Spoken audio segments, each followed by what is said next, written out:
We're still nursing a hangover from the performance of the Philippine team in the Olympics, the best performance yet in almost a century. And we're going to continue with this hangover, this reminiscing with our guests today. Good morning. My name is George. Welcome to Boomer's Banquet. And today we're going to be having Olympic memories with very, very distinguished guests, well known in the sporting world. But first of all, let's call on my co hosts, Bob. Hello George and good morning everyone at Pilipinas. Mabuhay tayong lahat sa ating tagumpay sa Olympics. But that came from years of hard labor at saka a lot of struggles and a lot of pain experienced Hmm. before this one. Pero ayan, napakasarap ng feeling na maganda naman yung kinalabasan. In fact, the best Yeah. that we've ever shown so far. And this is one of the best lineups we've ever gathered in Oh. terms of sports at nagpapasalamat tayo sa isang bisita rin natin dito na tinulungan Mhm. tayo to get these big Oh, yes. names with us today Mhm. to talk about their own Olympic experiences. Good morning Very. everyone and welcome to Boomer's Banquet. Bago ang lahat, Oh, bigay ko muna yung isang ating kapartner, si Teddy S. Perenya. Ted, good morning. yun. Siyempre, medyas Yes, kagad yung papakita niya, no? thank you, BioFresh. A BioFresh morning and isang mamedalyang umaga sa ating lahat. Salamat sa pagkakataon na muli natin makapanayam ang mga bigatin sa sports, Olympics man o hindi. Mhm. Salamat po sa inyo. Yun, Hindi lang no? natin alam kung makakaginto dito ngayon si Boyet, si Bong Oo o nga si Akiko. Oo nga Pero sa puso ng Pilipino may ginto talaga sila. Yeah, no? Yun ang ano no? Kagaya nga na sabi ni Bob, hard labor.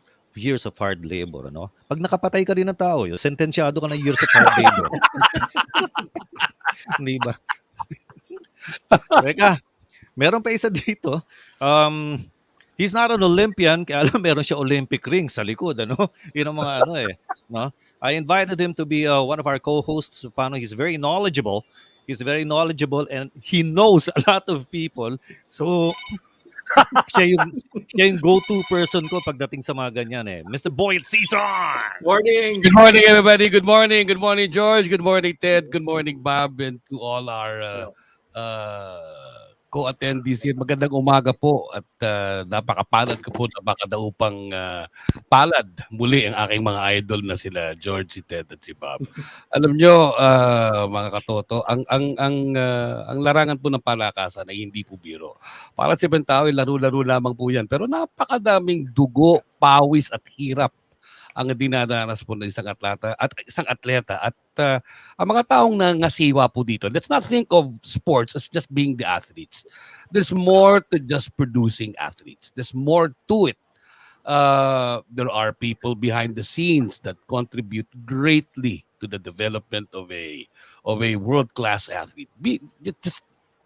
Parents alone in the development of their children to pursue sports play a very important role in their lives. So these are hopefully the things that we can discuss in the course of the next 2 hours. Thank you. Yeah. Very nice, no? Nabigla naman ako, muntik na ako mahulog sa upuan doon sa Tagalog mo kanina Ang galing Parang nasa balon Training Galing yan. sa Training. ano, Training Balari yan, Laba, panitikan. Oo. Galing sa And pusod. Galing sa yun pusod. na nga mula sa pusod, yan, no? Oh, and as Boyet said, no, yung the training comes with the parents, and yesterday, I had a look at the timeline of one of our guests. At nagsiswimming yung anak, no? The child was trying to cross the swimming pool already.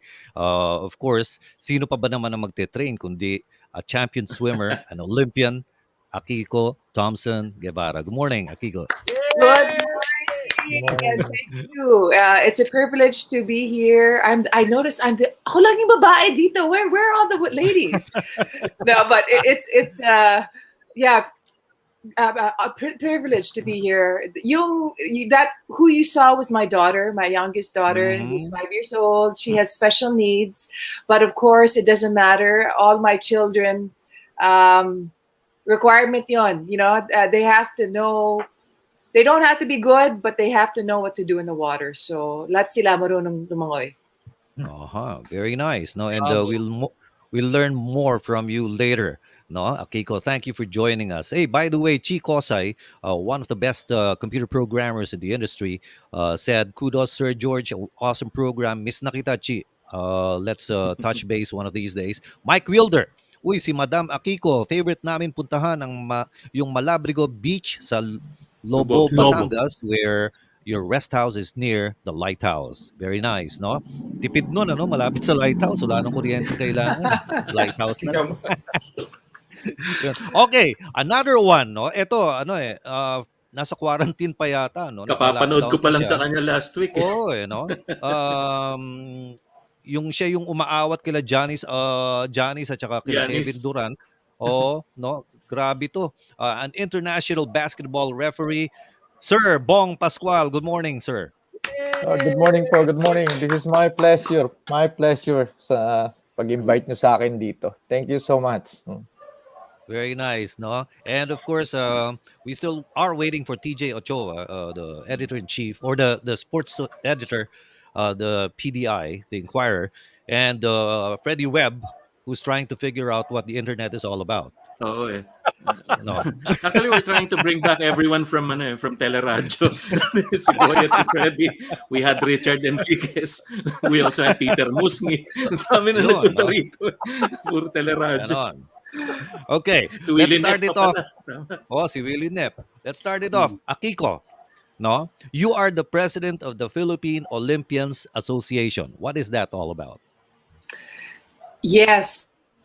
Olympians Association is an organization for all Filipino Olympians, and it was started in the early 2000s by former Art Macapagal, who was our Oh, yeah, president and right. founder.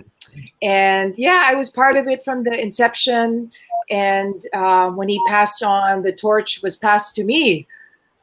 Really surprisingly, but it's so what we do is we try and support our Olympians as best we can. But as you know, we are not governmental, so we don't receive any funding from the PSC or the POC. But if the POC is under the IOC, we are under the WOA, which is the World Olympians Association, and they support us, they assist us. So we have different programs for our athletes. We've done mga sports clinics in the past, pre-COVID, for street children. We've assisted with some mental awareness programs. Iba-iba. Our programs are different, and where we can, we try to support financially our Olympians. That's a very noble objective there, no? And I'm sure our Olympians need that. Our athletes, as a matter of fact, need that.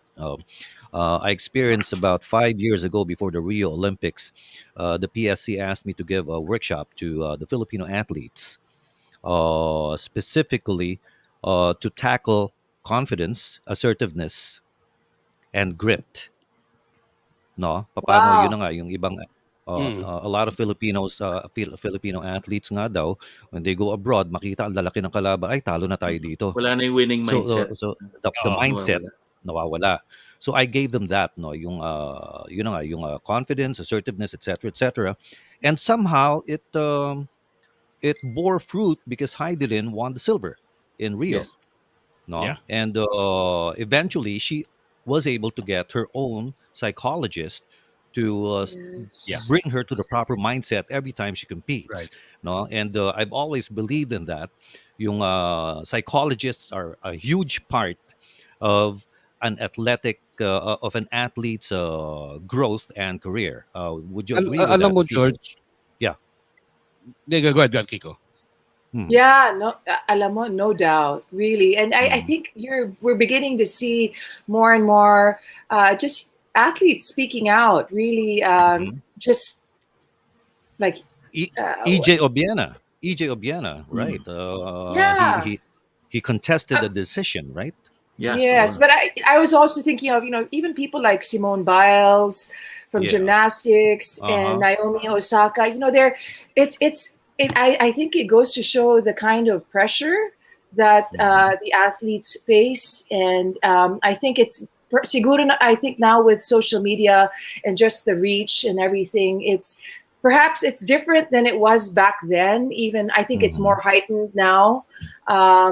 So yes, the role of a sports psychologist is so important. Just helping them deal with their fears, deal with the pressure, deal with whatever issues the athlete is going through. It's hard.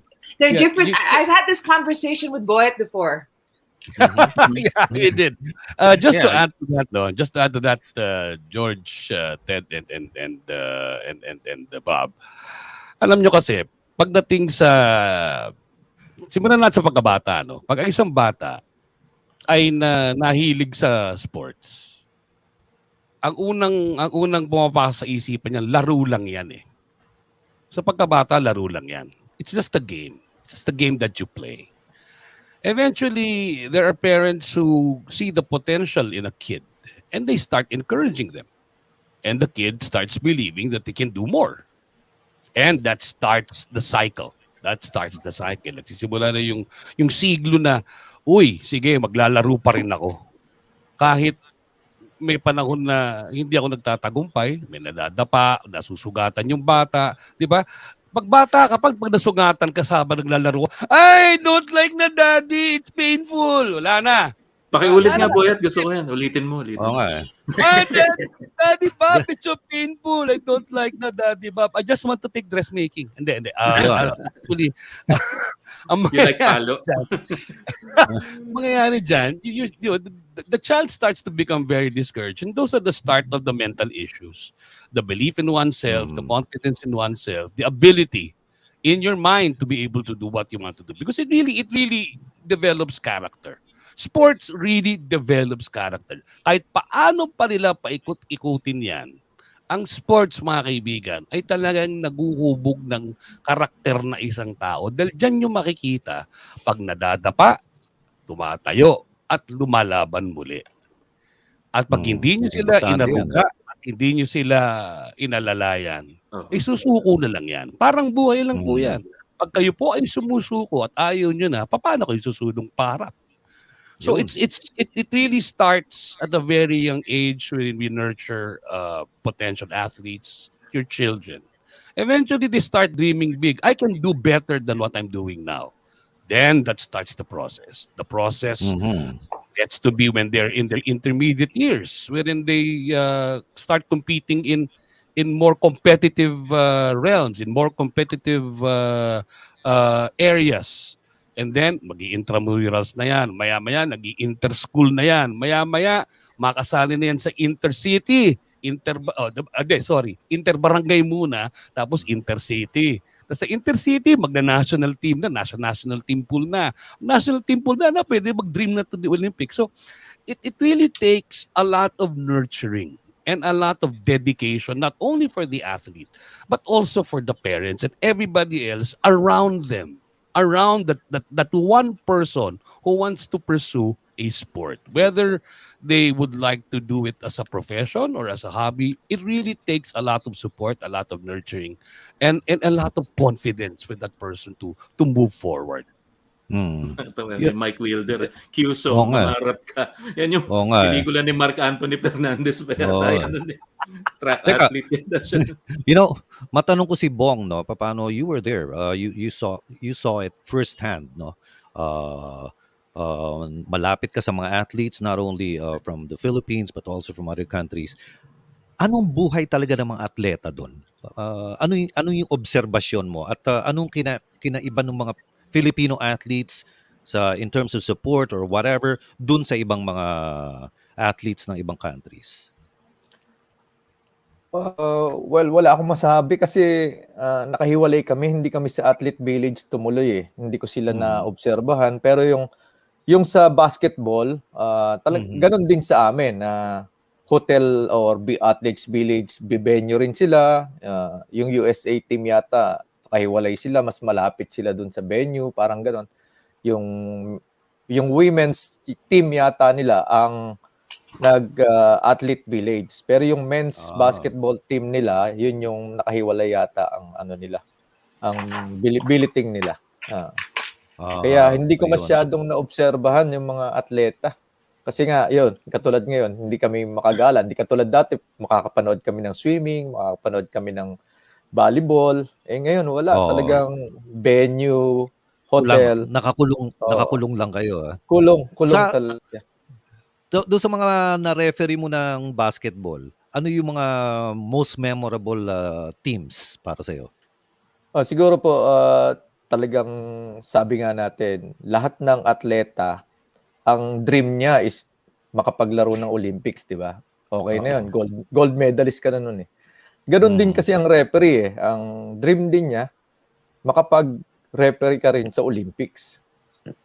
Kaya sa experience ko as a referee, international referee sa FIBA, yun yung pinaka sabi nga natin lagi yung napapanood lagi na game sa Pilipinas, laging tinetelevize, yung makapag-referee ka dun sa USA team. Oo. Gaya sa World Cup, two-time ako World Cup 2014 tsaka 2019. Yun yung laging natatapat ako sa team ng USA. Kasi walang women's team yun. Di katulad sa Olympics, meron siya. May women's. Kaya sa women's, nakakapag-referee ako ng Olympics. Pero yung sa Team USA, pag Olympics, hindi pa ako natapat eh. Pero yung women's tatat ka, di ba? Ito, napanood kita eh. Napunta ka rin yata. Itong latest, ito yung Slovenia, yun, natapat ako kay Luka. Slovenia siya. Ano yun, may mga ere ba yung mga yan? May mga ere o normal parang Pilipinong player din? Parang si Luka, iba ano niya eh. Kasi nung wala pa siya sa NBA, talagang ganun na yung ugali niya. Talagang mahilig siya magsalita, magreklamo, bata pa siya kasi sa Eurobasket na refereehan ko na siya 2017. Ganun na talaga siya. Pero Bong, ano ba 'yan? Magreklamo, English din ba o local dialect niya? Nag-i-English sila tapos maglo-local dialect, kaso hindi mo naman pwedeng basta-basta technically niya kasi hindi mo nga naintindihan yung sinabi. Kung sinabi gwapo ka. Totoo naman. Tapos totoo Akiko naman. was going to comment that. Meron sasabihin si Akiko yata. No, Bong, I'm just curious. What skill set, qualities do you need to succeed, to be a good referee? International basketball referee pa, no?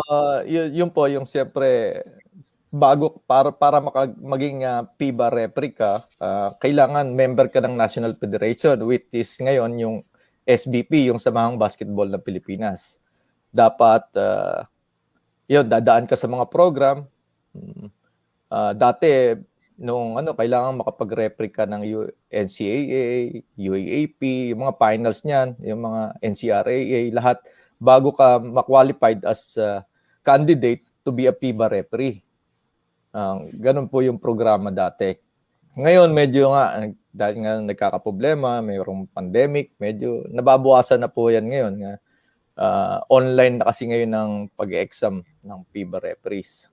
Kaya, pero yung physical fitness exam, bibidyohan po namin yan, isa-send namin sa FIBA.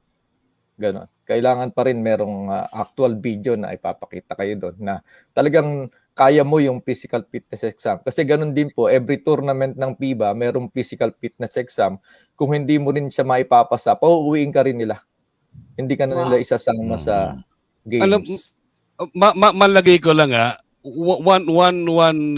one trivia about somebody like Bong is, remember, Bong officiates in the professional ranks and in the amateur ranks. So minsan maraming nagtatanong, paano mo hinihiwalay yung the expertise in remembering the rules of both an amateur game and a professional game? Kasi may refereeing nalilito na eh. I mean, windang na.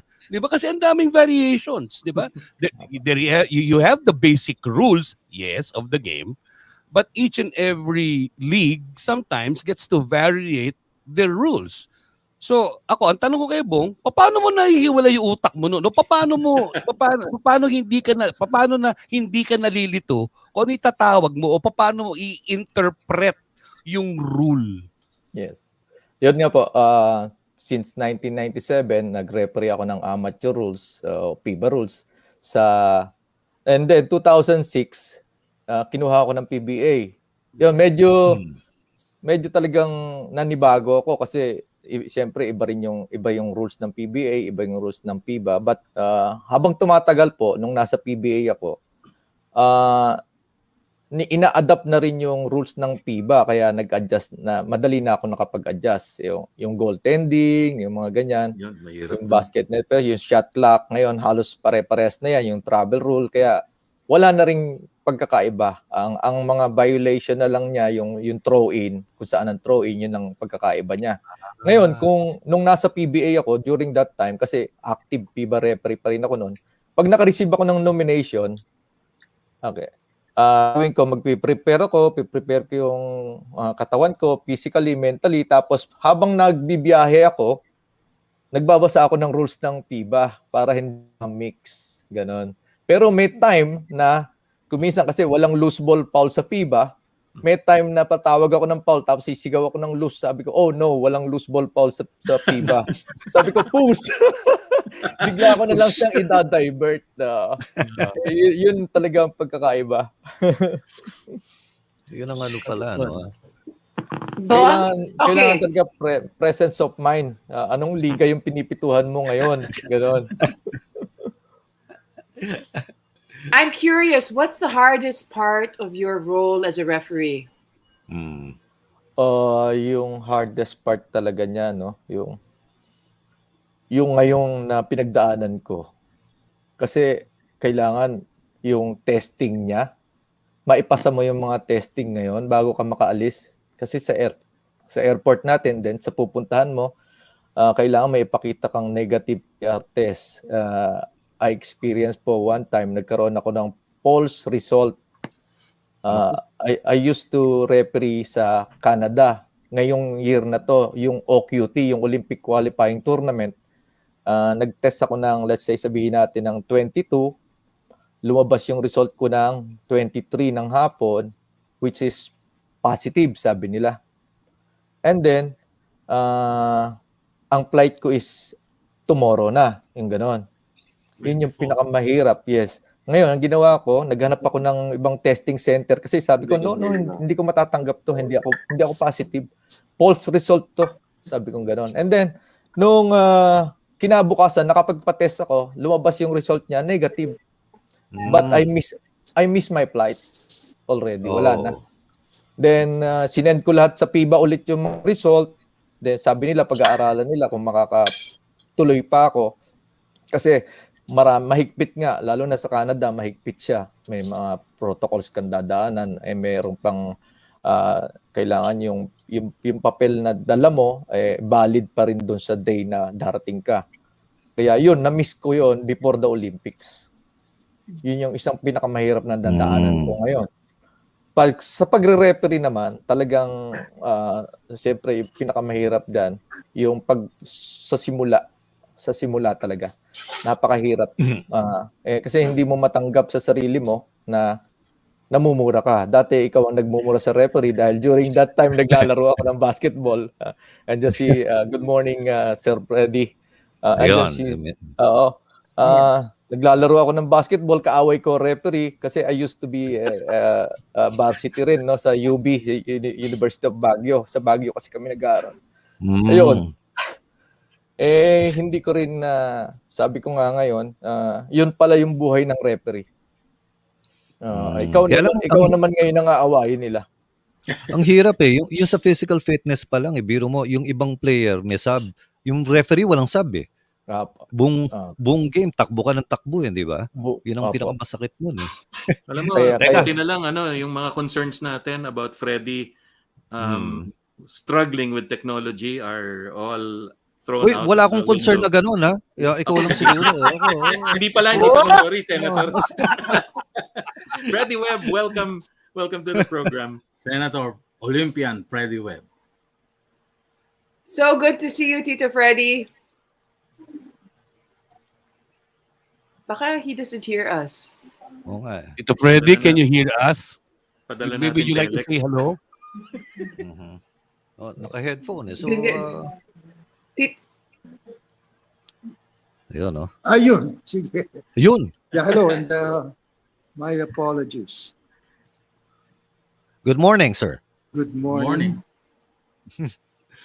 It's good to see you, Tito Welcome and thank Freddie. you You have for to joining forgive me us. because I'm in a place where yung ano rito, yung pagpasok ng internet is like tumama ka sa loto pag meron.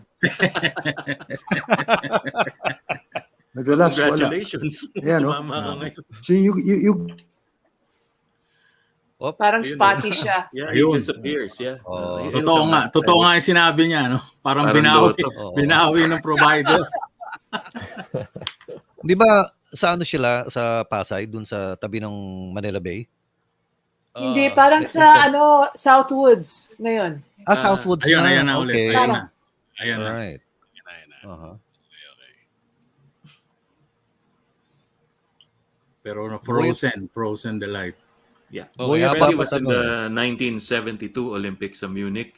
sa Munich Akiko was in Olympics, 3 no? Olympics, di ba? If I'm not Yes. mistaken. Yes, Teka. 88, 92, 96. All right, Akiko, tell us all about how did you get started in swimming? All of a sudden, you rose like a meteor, so to speak, and then you were in 3 Olympics. That's something else. Tell us your story. Very briefly, kasi I don't want to, but I've been very blessed. Swimming was just one of the different activities I did growing up, and as Boyet said kanina, for everyone, it's fun. It's umpisa. It's a game. It's fun. That's what brings you into the sport. And I really enjoyed swimming kasi my sister and brother were also swimming. So I began at the Army Navy Club on Ross Boulevard and just started competing, age group competitions. And then when I was mga 10 years old, 11, I was invited to join the national team, the junior national team. Mhm. And, I remember I was crying because I was scared. Natatakot ako. I didn't want to leave the comfort zone.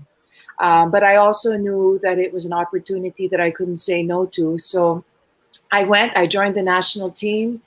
And then just, of course, there's a lot of hard work. I always, the way I describe it is, kung second gear ako, naging third gear and then fourth gear, and ang daming mga sacrifices, but just there were so many wonderful opportunities provided to me. I went to my first Asian competition in 1986, age group, ASEAN age group.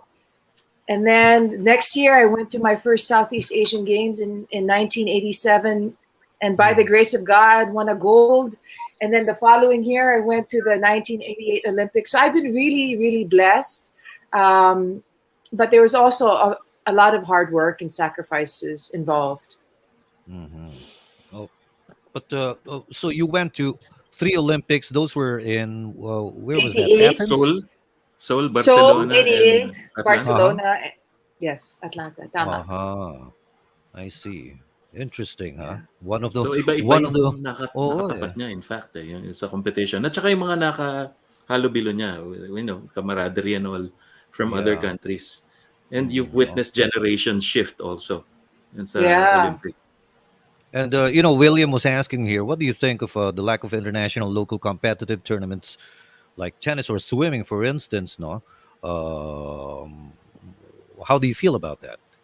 Alam mo, George, the foundational stuff can be done here for sure, but athletes really do need to, if not train abroad, they need to on a regular basis be competing internationally, just because they need to get used to it. They need to compare themselves, see where they're at, para they know how much further they need, how much more they need to work. Yes, and I think admittedly kulang na kulang, but I think it's yeah, it's limited budget amongst Mhm. how many NSAs, spread out. Yeah. So Mhm. yeah, I think what we're all realizing, especially after the Tokyo Games, is that it's really takes a community, the private Mhm. sector, the government, uh, to provide what these elite athletes need. Because it's a lot, and it's not cheap. Yep. Uh-huh. I can imagine. And speaking of budget, and one of those responsible for helping out the athletes and somehow institutionalizing it is Senator Freddie Webb. He was the one who filed the bill for the PSC, if I'm not mistaken. Senator. Yeah, again, I changed sites because I was downstairs and yung pala, it teaches us a lesson, no? Never go down, always go up. Bumaba ako, nawala yung internet, bumalik ako. My gosh, ano ba yan? The question is, yes, I was the author of the Philippine Sports Commission in the House of Uh-huh. Representatives, no? And, Uh-huh. The reason why we, or I, brought a bill that became a law, which is the Philippine Sports Commission, is to alisin yung politics in sports, di ba? But Mhm. even if it is written there, everybody will have to agree that everybody rides on sports. Lahat, lalo-lalo ng mga politiko. Sasakyan nila yan. Ngayon, lalo-lalo na yan, yung mga karoon ng medalya. Nako, Oo. dati ba Ayan yan? na. Dati ba yan? Pinansin ba nila yan? Hindi. Di ba? Oh. Ngayon, may mga payakap-yakap pa, picture-picture. Tapos kinokontrata, oy, pagpunta ko sa ganun, sa tiga Bacolod ka. Samahan mo ko, ikot tayo. Ito yung ito yung panggastos mo, di ba? But I don't think it worked. But anyway, nandiyan yung Philippine Sports Commission. It is part of the detailed functions of how to really be able to run a sports program. Yes. Mhm. I don't know. Si PSC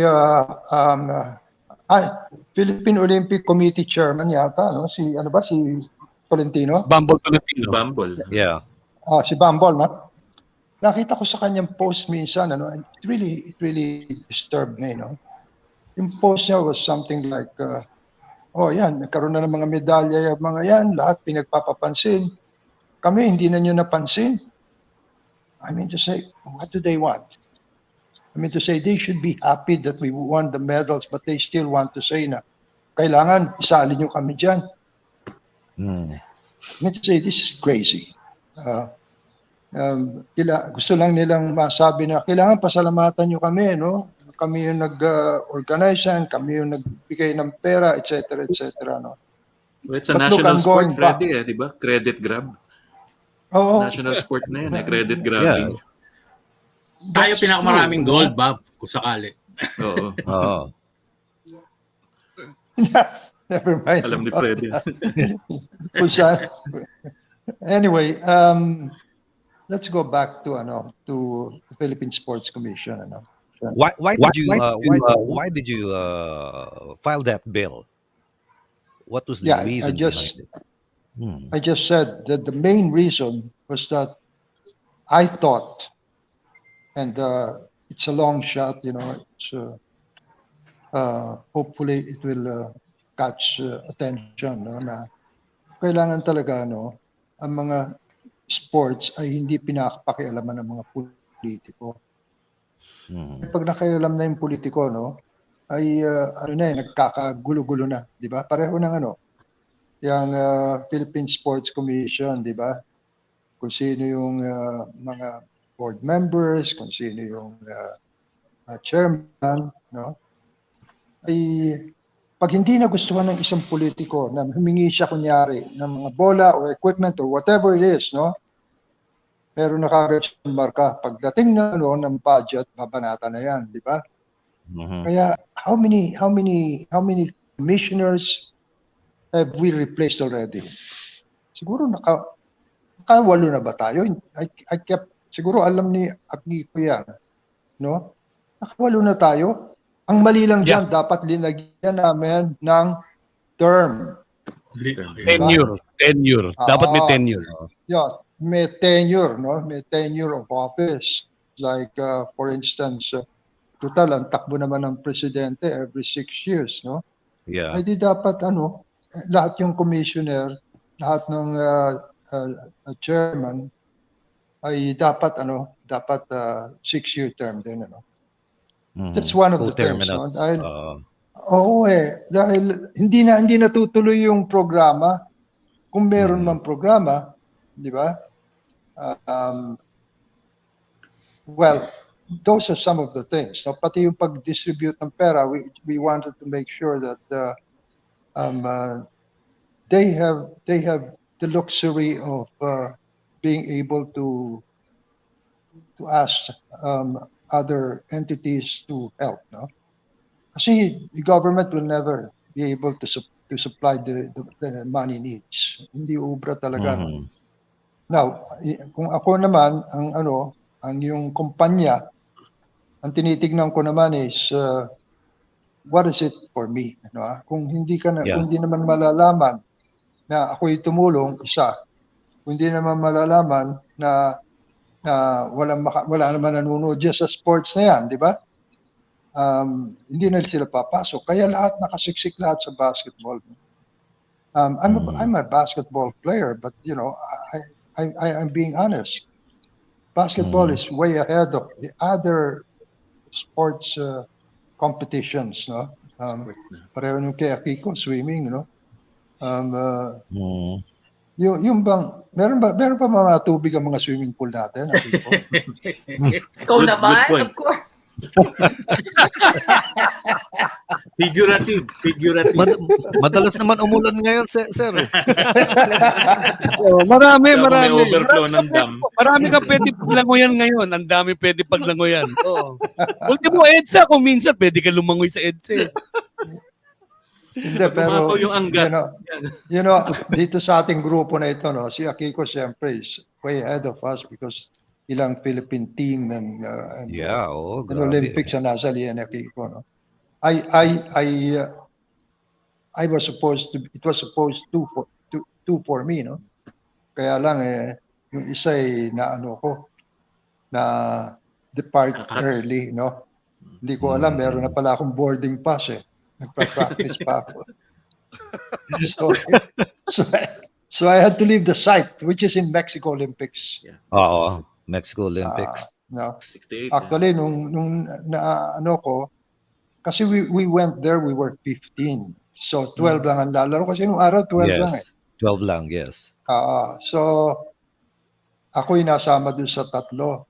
Yung isa yata, naalala ko si Nadurata at saka si Roel na Durata. Ed Roque yata yung isa, no? Tatlo kami. Ed Roque, si Nadurata, and yourself.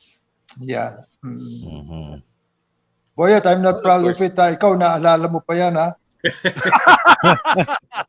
Fill in the blanks kagad si Boyet. Yan, tama yan.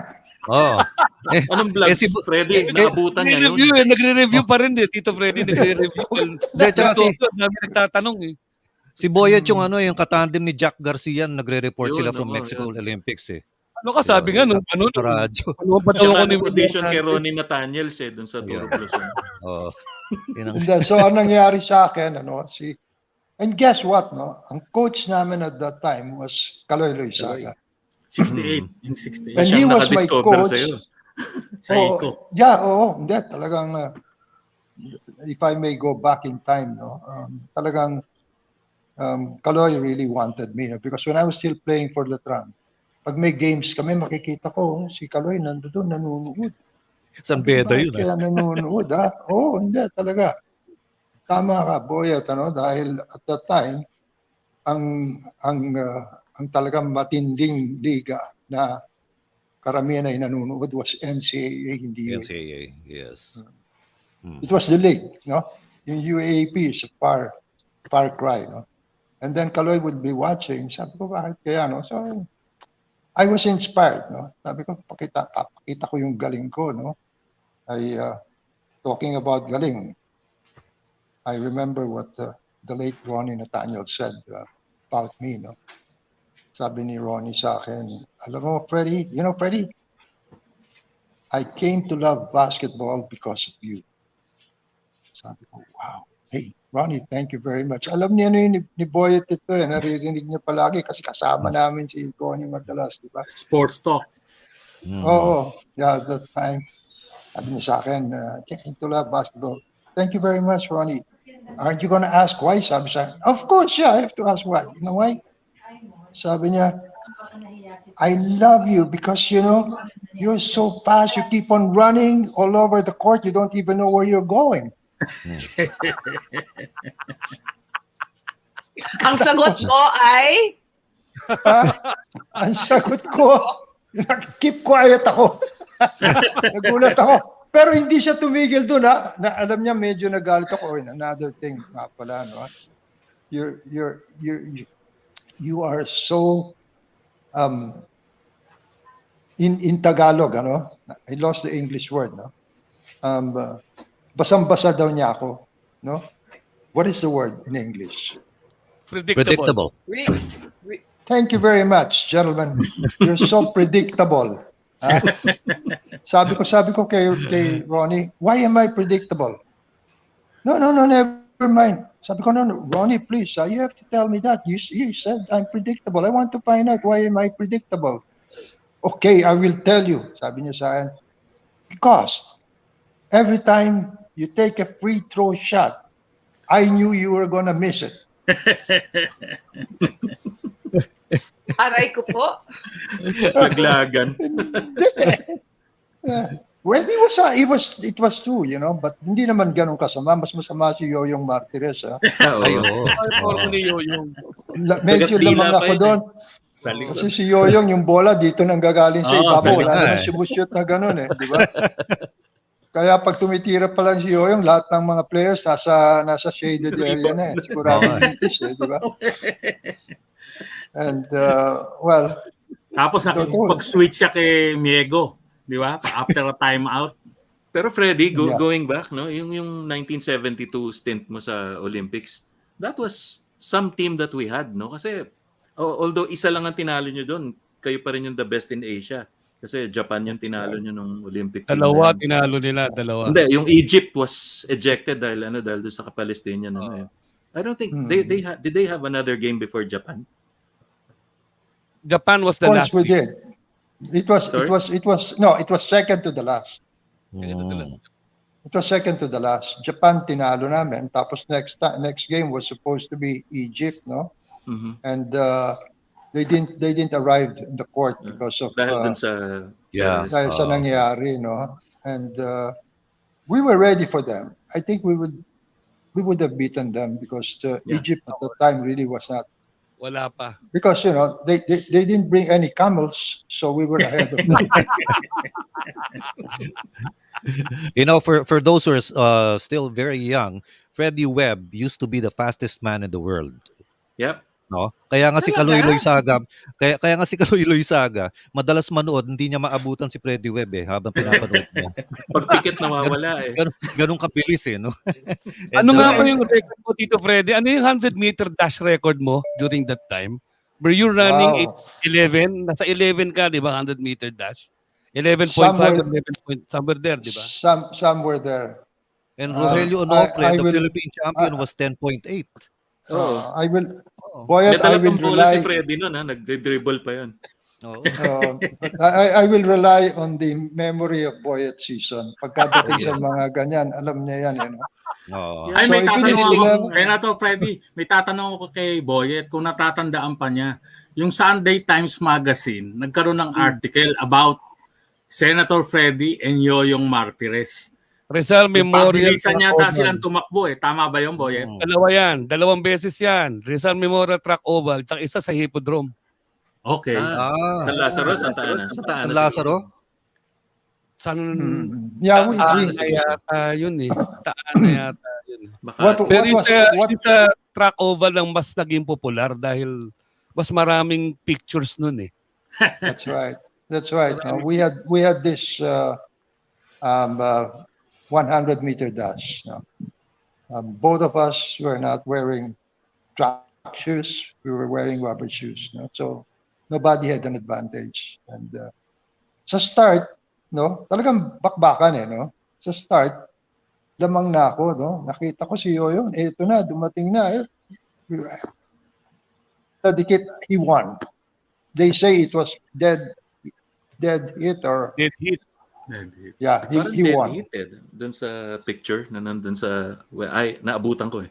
Yung picture na yun parang dead hit eh. Kaya lang si Yoyong nakayuko. I think yung ulo niya yung pinangtukod Hindi, pero niya. tama. Your Tama chest ka was dyan. on the tape. Bob, Tapos si Dapat Yoyong- chest, oh. Bob is right, no? How I wish that Yoyong before and me now would have run during those times. I would have won. Kasi pagka yung nauna na si Yoyong at inuna yung tuktok, wala naman siyang Wala nang buhok. wala na siyang buhok. Makakaabot pa rin ako. Were you both very fast on the court? Is that why you had that race? Oh, yes. Yes. Yes. We're witnesses to Oh, that. yeah. Akiko. Yeah. We're witnesses to that. Wow. Lakas ng katawan nun. Yoyong. Sobra. Buti na lang pareho silang hindi naging snatcher. Although Freddie was one in the movie. Wait, Diba? pero may pelikula si Freddy na snatcher siya. Oh, Fast Break. Pinanood ko yun sa New Frontier. Sila ni Jaworski. Snatcher sila ni Sunny. Si Chicha yung boss nila. Taga-salon nung nanakaw. Alam mo, Bob, that was an FPJ movie, ha? Yeah. Yes. Oh. And FPJ in the end came out, no? Siya yung nagbigay sa amin ng panibagong buhay. May dala siyang attache case, tapos binigay sa amin yung mga magiging trabaho na namin, di ba? Kala ko siya yung gumulpi sa inyo. No. Hey, George, let me tell you something. Akiko, listen to this, no? We were shooting Fast Break, and the camera was on top of the overpass, no? Yung walkway, no? Are you guys there? I lost you. Yes. Oh. Close up ka lang. Close up ka Yan. Kinalikot ni Boyet. Nandun yung camera si taas, and I'm supposed to be running sa ilalim. I was gonna go on top of the walkway to cross the other side. When I snatched the bag of this lady, which was of course supposed to be a ploy, no? Na kunin ko, takbo ko, abot ko daw sa kabilang side, no? Pag nakaw ko nung kanyang bag, tumatakbo ko. Bigla akong binanata ng dito ng isang tao. Oh, bagsak ako. Sabi ko, hindi naman dapat ako susuntukin dito. Ba't ako sinuntok, no? Yung pala, pulis yung sumuntok sa akin. Totoong pulis. Totoong pulis. I am serious, and then all of them run right away, going down, baka mamaya barilin pa ako, no? Hindi niya alam it was a movie shooting? No, he did not. And he didn't even know na it was Freddie Webb, yung basketball player. Wala, hindi na. Hindi naman tayo kilala. Hindi, kilala kami nun. Kaya nga may pelikula. Hindi siya naka-uniforme ng Iko kasi. Hindi siya Inisip ko baka fan ng Chris pa. Saka hindi siya naka-elpo noon, na rubber shoes. Hindi siya naka-elpo. Knock out ako talaga, oh. And we had to stay for another hour just to make sure I'm fine again, no? Sabi ko na, dapat na ba naglagay sila ng mga tao doon, di ba? Yes. Shooting ito, no? Kasi pag sinabihan mo naman yung mga tao, lahat yun, titingin kung nasan yung camera. Lahat sila nakatingin sa camera, kumakaway na gano'n. Those were the days, gentlemen. Boyet, alam mo ba ang isang pagkakaiba ni na Yoyo at si Senator Freddie? Bukod sa mas gwapo si Senator Freddie, naging senador. Si Yoyong hanggang vice mayor lang ng Pasig, di ba? Naging komedyante.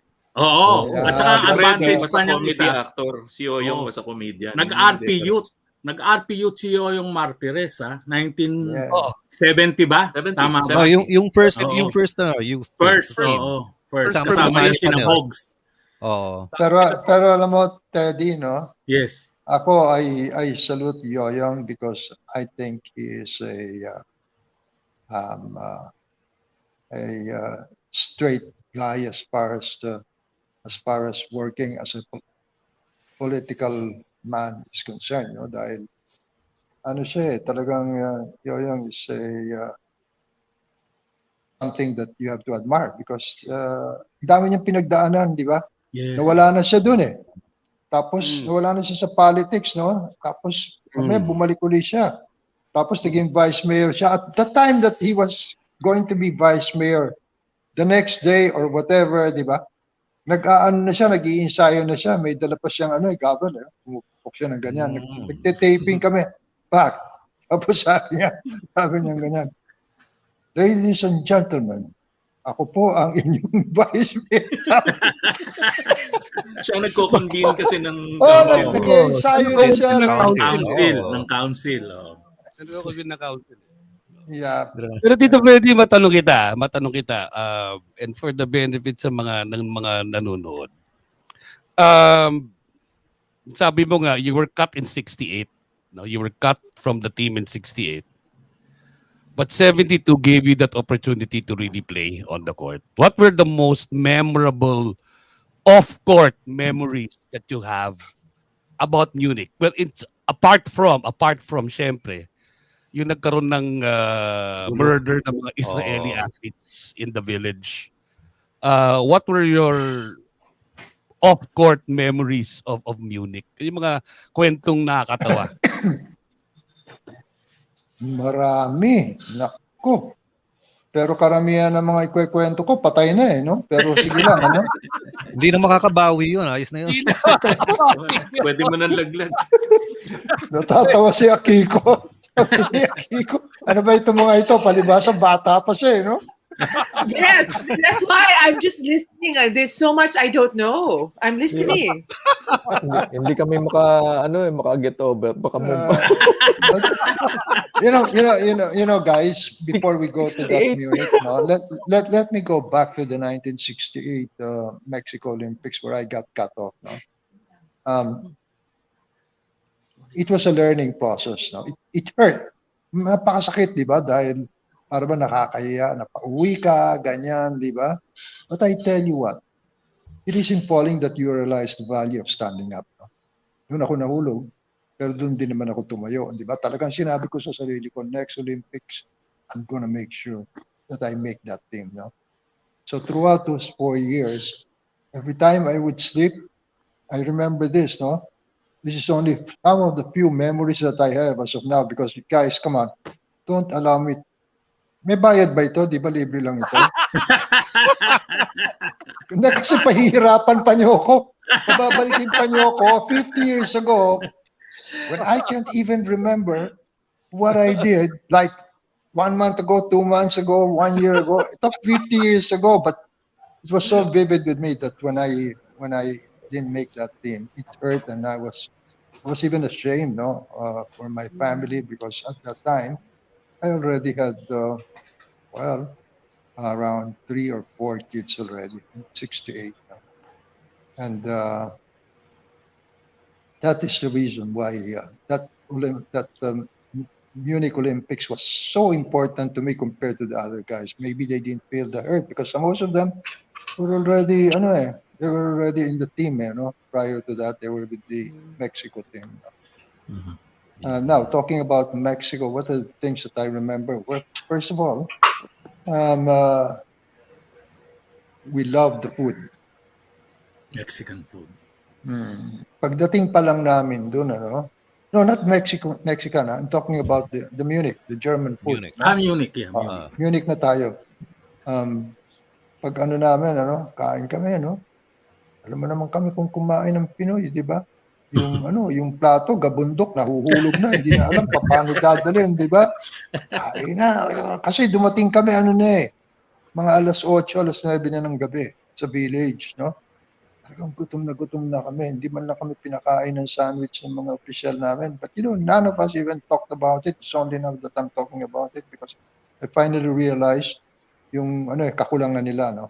So anyway, outside of the uniform, outside of the money na binibigay, but I don't think that should worry or make complaints about it, no? So when we arrived, kain, talagang walang tigil. Kuminsan yung mga drinks, no? Kuminsan ang tanga namin, 2.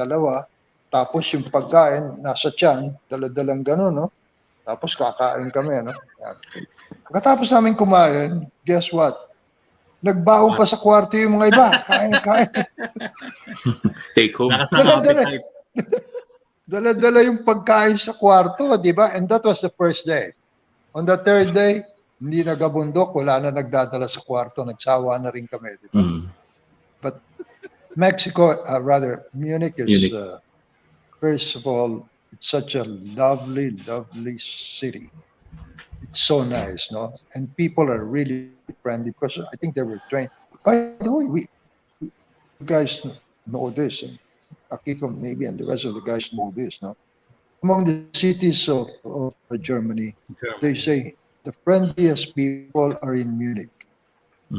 So, when we go around, you can see Germans, that are walking and take our bus. They're always saying hello to us, beating us by the way they greet us with their hands, etc., etc. Now, also, when we sat down that night, nakatabi namin na mesa, kasi may mga pangalan din yung mesa kuminsan. At the first day, may pangalan eh. Next day, wala na yun, ano? Para lang siguro dahil baka dumating lahat sabay-sabay, kulang yung mesa. So, katabi namin was France. And when these guys came in, they were bringing yung mga bottle of wines, etc., etc. Tinitingnan namin, sabi namin, wow, mga lasinggero pala mga tao dito. Tingnan mo, alak ang iniinom, di ba? We didn't even know that it's water to them. Di ba? Right. Ang wine sa Europe is water. It's not something that should get scared of. So, and then came the practices. As mentioned earlier, our first and foremost important game will have to be Japan because payback time eh. Yung Japanese coach, masakit yung mga sinabi niya nung natalo tayo ng 1971 sa ABC, no? Qualify. Ang nag-qualify talaga doon, 2, Japan at tayo. Tinalo naman natin ng he was referring note, no? Korea. We beat Korea with Shin Dum-pa in 1971. And that was my ticket when we beat Korea. My ticket to win a seat in the council sa Pasay City. Because that was the night before the election. And everybody was watching the game. And ina-assign pa naman sa akin si Shin Dum-pa, palitan kami ni Ed, di ba? Ed Ocampo. Ed Ocampo, right. Ang punto ko doon is buhay ko ito nakataya. No? This is my career. Would be my future. My ticket to future. This is my ticket to whatever I would want to achieve. So iba yung pakiramdam mo pag ganun, di ba? Not only are you fighting for the country, but really you're fighting for yourself. See, they always say, play for the country, play for our country, di ba? And you have to also consider playing for yourself, for your family, because that will be your inspiration. It's part of the bucket that you want to bring. And we played them, and talagang we were excited. Umpisa pa lang, talagang binakbakan na namin sila, no? Kami ni Yoyong, hindi namin tinigilan yung nila. Yung Taniguchi. Tsaka si Abe. Tsaka si Soda. Kenji Soda, tsaka si Numata. Yan, si Kenji Soda. I don't malaki. even know how those guys are doing. I have no idea. But one time when I was in Japan about 3, 4, 5 years ago, guess who I bumped to? Taniguchi. Taniguchi. Si Masato mo. Wow! It was a resto, no? Making food para lagyan Who yung plato ko, recognized di ba? who? And then this guy comes here and kept on looking at me, no? And he says, "Hello." Ginanong ko siya, "Hello." "Hi." Sabi niya, "Websan." Oh, sabi ko. Webs. Tapos naalala ko, buti naalala ko pa, no? Taniguchi. Alam mo, di ba? Gwapo si Taniguchi eh. Oh, Yes, so, yes. You guys remember. Really good. Nakatanchotik yun. Nakatanchotik yun. Nakatanchot. oh, nakatanchotik yun. And then he invited me and my family to a dinner. Sabi niya, meron daw siyang kaibigan doon na masarap yung resto, di ba? So we went and we talked about all of the past. He talked about the Philippine team and et cetera. And Abe, all of the guys. Going back to the Munich Olympics, no? I think we achieved what we want, no? But Yes. our biggest problem is that at that time, no, we were not only short-handed in talent, no, but in height. It's always that. Ang sentro namin noon, ano lang eh, si Big Boy. Big Boy. Melencio, gumigit na eh. Ha? Jimmy Big Boy. Mariano, Si- sentro nyo. Big Saka Boy. Pero si- Wala si Sa Big labas Boy na na sentro Wala, nyo. wala si Big Boy na noon. Oo, wala. kasama Kasi pala dito ni siya. Jao. May Juliano and Mariano. Paner. And maybe Paner, yes. Oh, Paner. Paner, lumalaro. Pero si Mariano hindi pwedeng gitna eh. Oh, Yes. Sa labas ang laro. Kahit na maglaro Long yun shot sa eh. labas, di ba? Long tong. Sa labas siya. So si as I said, Juliano and Paner were centers. yung nagpauso ng Black Kasi Rubber si shoes. Melencio, Si Ning Ramos din naman ang coach nila eh. So San Miguel din. the advantage naman of having Melencio dun sa gitna, nakikipagbugbugan sa mga laking tao, ay nakita ko naman siya eh, bago umalis pa lang, hinasa na yung siko niya dun sa ginagawa ko. Malas. Hinasa ko. May sharpener na yun eh. Tsaka Sa maluwag weapon. talaga siya maglaro. Bong, nanonood ka ba ng mga laro nung mga panahon na yun? Of course, ano ka na siguro nun. Conscious ka na sa basketball nun. Naka-shorts pa lang.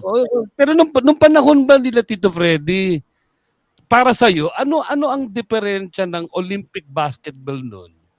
Tsaka nung Olympic basketball na nagre-referee ka na? Ano yung mga nuances na nakita mo? Hindi ako nakapanood nung time nila Senator Teddy. 2 years old pa lang. Ay, Bong, Teka muna. 1972, Teka muna. 2 years old pa lang ako. Oh, ito na. Bong, unahan ko na kagad si Bong, ano? Bong, ang galing mo talaga mang-insulto, ha? Pambihira ka. Alam mo, nag-referee ka. At alam mo, referee, di ba? Yung referee, that's a problem with not really with the referees, no? The game itself, na may referee, na merong a lot of judgment calls, no? Yun. Kapareho ng, I don't understand, no? Yung pareho ng pag magja-jumble na pagka binigyan mo ng ito Bong, ano? Pinull court press mo. Naipit mo na yung tao, ano ha? And all of a sudden, he's gonna call a timeout. What the heck is that? NBA. That's stupidity at its height. And I mean to say, PBA po yun. merong exit, may kumbaga sa teka muna, timeout muna tayo kasi maagaw Hindi ko niyo madala yung bola. Time first. Dapat pabayaan yun. Nung araw, Dati wala naman yung ganun eh. Di ba? Freddie gagawa nun, ibabato niya yung bola sa paa mo, di ba? Oh. Professional rules po na yun eh. Sa NBA. Sa NBA yun eh. At saka NCAA sa States, ganun eh. Siguro po ang masasabi ko yung difference ngayon, during yung katulad yung nag-start akong mag-referee, wala kaming review Wala kaming Mm. pag tinawag mo Walang na video yun. review. Oo. Oo. After ng game mo, uwi ka lang. Okay na yun. So, ngayon hindi. After ng game mo, may post-game kayo, pakikita sa yung mga tawag mong mali. Tumatagal May yung evaluate trabaho. ka nila. And Aray. then on the para sa future yun, sa susunod na game mo, para hindi na mangyari. Yun ang kaibahan po ngayon sa basketball talaga. Are Ano there yun? are there things that are similar in swimming, Akiko? That now in this day and age, has technology already given that benefit of certain rules in swimming being changed from how it was before? Yeah, yeah. Because dati we had it was hand manual. The time the stopwatch was Manual. Yeah, hand oo, no, oo. manual. Now Stopwatch. everything's touchpad, and there's so yeah, it's I think Computerized. everything. Even with fencing, with taekwondo, it's amazing. Everything comes out on the screen, kaagad. Which makes it easier, I think. Yep, right. Hey, by the way, Mia Concepcion, a very familiar name, says, good morning, Akiko. My cousins Lee and Guy were with her in Seoul. Right, Lee That's Concepcion. Right, I right. remember. I remember those. Yes. Right. And then 1992 also. George, may tanong ako kina Akiko, kay Senator Freddie, kay Bong, tsaka kay Boyet. Yun. Pero bago yan, Ba't ako ayaw mo tanongin? Ako yung tanongin. di ka naman Olympian eh. Hindi naman ako Olympian. Alam ko naman yung Olympic bowling lanes dyan sa EDSA. Dati. Hindi, pero bago yun, batiin muna natin good morning kina Olympic. Dinky Magno, kina Luz Orquiola, tsaka kay Levi Pascual. Yun, Ang itatanong ko Levi ito, Pascual. ang itatanong ko, nabanggit kanina yung tungkol sa mga officials. Hindi ba dapat yung mga athletes na retired na, dapat ma-involve din kayo sa national associations o kaya sa POC mismo? Although meron namang iba. Uunahin na natin si Akiko. Yes. Siya presidente. Daddy, alam mo, I actually, ever since I retired, I've always been involved in one capacity or another. So umpisa was with swimming. For many years, I was a SecGen, and then now that I'm with the POA, this is kind of where I'm giving back, because it's sports is so much a part of who we are. It's it's hard not to want to be part of. And so I've been very privileged, even being able to work at the PSC for 8 years, and now where I'm at. So yeah, I think it's important that more should try and stay involved, because there's so much that they can. I mean, I know sports has changed a lot from their time, but there's still a lot that they can also, inspiration-wise, give to. Correct. Tsaka yung perspective ng athletes mismo, di ba? Not just yung mga nasa taas. Tsaka they would know how athletes would feel. Yun yung Yes, importante yes. dun eh. Kasi may concern siya na hindi basta-bastang makukuha ng kung sino mang fan. You have to have had some experience in the game para I think one of the reasons why a lot of athletes shy away from getting involved post their athletic careers is, one, hindi nila alam kung saan sila pupunta, or in what capacity would they be able to contribute, because of course ilang naman ang coaching slots. I mean, you can only get so many coaches in, let's say, for schools, for private entities, and what have you. So where do they fit in? How can they be? How can they continue to be contributing entities to the bigger world of Philippine sports? So, personally, I think they should be ambassadors. They should be made as ambassadors of the sport. How do they become ambassadors? One, that's where the private sector comes in. That's why I firmly believe that sports should not only be a governmental endeavor. It starts from the home. You become an ambassador because now, after your career in sports, you now become the spokesperson. You become a voice for the sport. You become a voice for the athlete. You become a voice for the bigger mission of character building in the nation. Ibang ganon. Kasi pag hindi namin ginawa yun, unang-una, yung ibang atleta dyan, after their career, hindi nila kung ano gagawin nila. Nauubos yung perang naipon. Nauubos. Napapariwara. Yung iba, napapariwara. Di O ba? kaya hindi binigay yung premyo. Boyet, hindi na ibigay yung premyo. That's a totally separate 2-hour discussion, did you tell me? Oo. Set natin, ha? Boyet. Set Pwede. natin yan. Yes, Part two. Pwede. May part 2 tayo. Pwede natin gawin yan. But as I've said, ang majority of our people kasi, nakikita ka lang pag lumalaban ka na eh. Diba? They only see you or are conscious of you when you're already competing. And they're only more conscious of you if you win. Pag natalo ka, wala ka na sa eksena. Wala ka, limot ka. Limot ka na. Puwera eh. Diba? Wala na. Hindi ka pa susuportahan. Nalilimutan ng mga tao na from the winners come the from the losers come the winners. 'Di ba? Yes. Doon nagsisimula 'yan eh. Correct. Matatalo ka muna. Sabi nga dito Freddie, yun yung naging motivational calling niya. O hindi you cut me off from the 68 team, I will make sure by 72 I will not be possibly cut. Because remember, after 68, after that Mexico Olympics experience, from 69 to 71, how many championship teams was Freddie involved in the Mika? Bilangin niyo yun. Trivia yun, ha? Ilang championships ang nakuha ng Iko? 7 straight. In that span, ha? Marami yun. Ilan yun dito, Freddie? 7 straight ba yun? Lumabas kasi increase pa ng 70 eh. Mika, National Seniors, tsaka Invitational. Yun yung tatlong tournament. Invitational or seniors, challenge the champion? Invitational at saka Mika. Yun, no? Ito yun. Oh, by the way, si Gary Cuna Sabino the purveyor of Tita Paring's Sumanlatik. My favorite! Ang tagal ng padala eh. Good morning, gentlemen. Senator Freddie Webb was always my idol, including my Cuna cousins, because pinsan ko si Freddie, si Gary, and my uncle sila Dading Cuna, sila Vicente Cuna, who were all players before, no? Yes.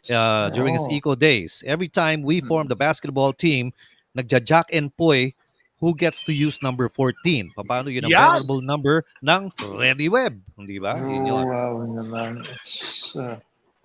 Di ba? Ang dami ko ng utang dito Pero dito Freddie, tingnan mo na, matanong ko lang, dahil si Kaloy 14 din eh. Oo. Yes. 14 si Kaloy. At saka Si Yoyong. yung mga Tsaka si Yoyong. Tsaka yung mga kuna, San Beda yun, ha? Oo, Yes. correct. Tama si Boyet, 14 si Kaloy, no? And then, so when I entered ICO, I couldn't use 14 dahil suot ni Kaloy yun di ba? Tail end ng laro na ni Kaloy, nagpalit na siya ng number. Ginawa na Siya niya nagpalit. 41. Correct yung ulo dyan. Dahil sabi ko kay Kaloy, pag hindi ka nagpalit, aalis ko sa ICO. Yabang talaga. Kaya ka pala nalaglag ng Mexico. Akala mo, kaya sabihin yun, tinanggal na nga niya ako tapos sasabihin ko tinanggal. Alam mo, that question of Teddy, no? Teddy, Yes. I think Boyet answered that very well, no? Talagang ilan lang yung mga taong pwedeng sumali sa certain opportunities, di ba? Like yung referee, 2, ngayon naging 3 lang. Pero ang player, 15. Ang coach ngayon, mas marami commission sa player. Ang dami nakaupo sa sa bangko. Hindi, talaga. Wala na nga nakaupong player sa bangko eh. No, guys, lady, Akiko, no? Maybe even in swimming, no? Times have really changed, no? The sports has become a science, no? At saka lalo na sa bayan natin, anong araw tayo it's just a hobby, no?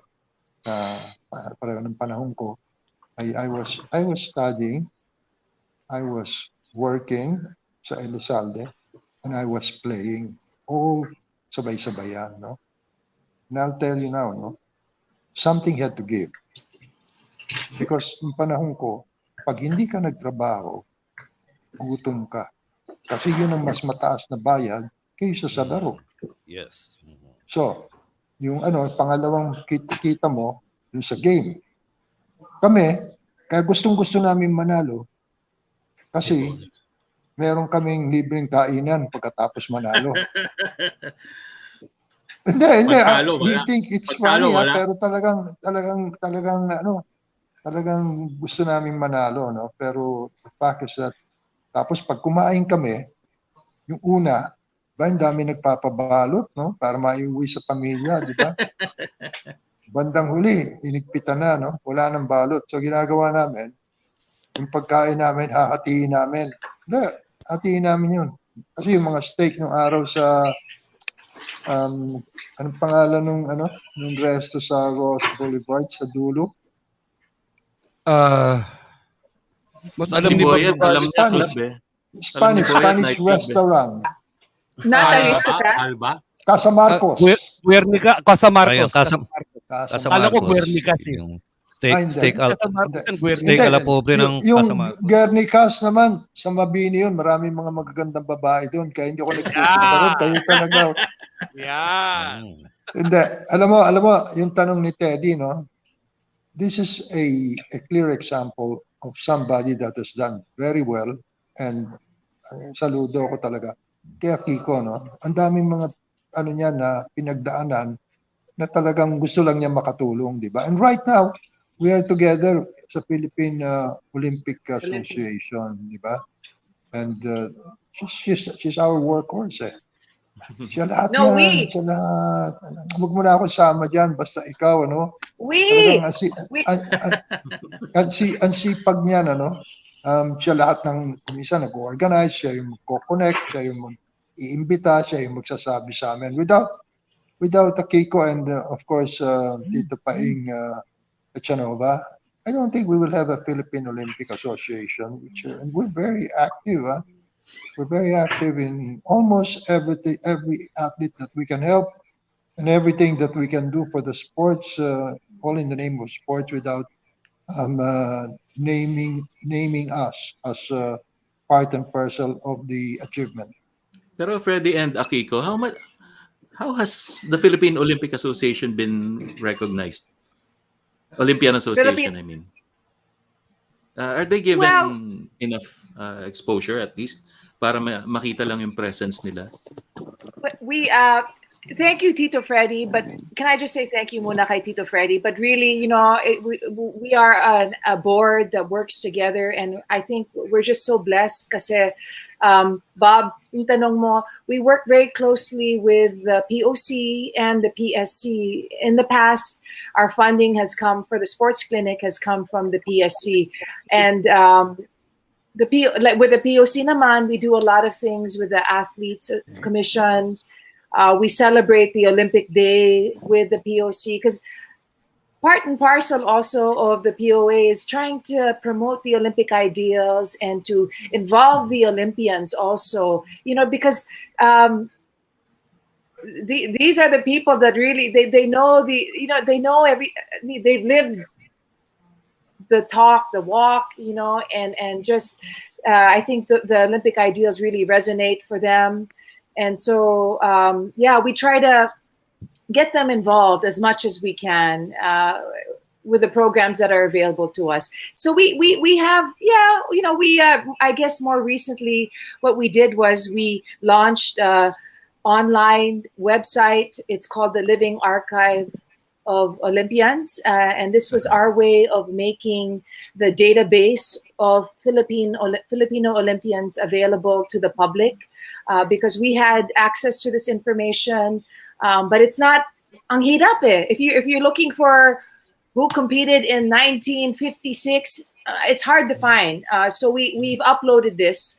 It's on the PhilippineOlympians.org.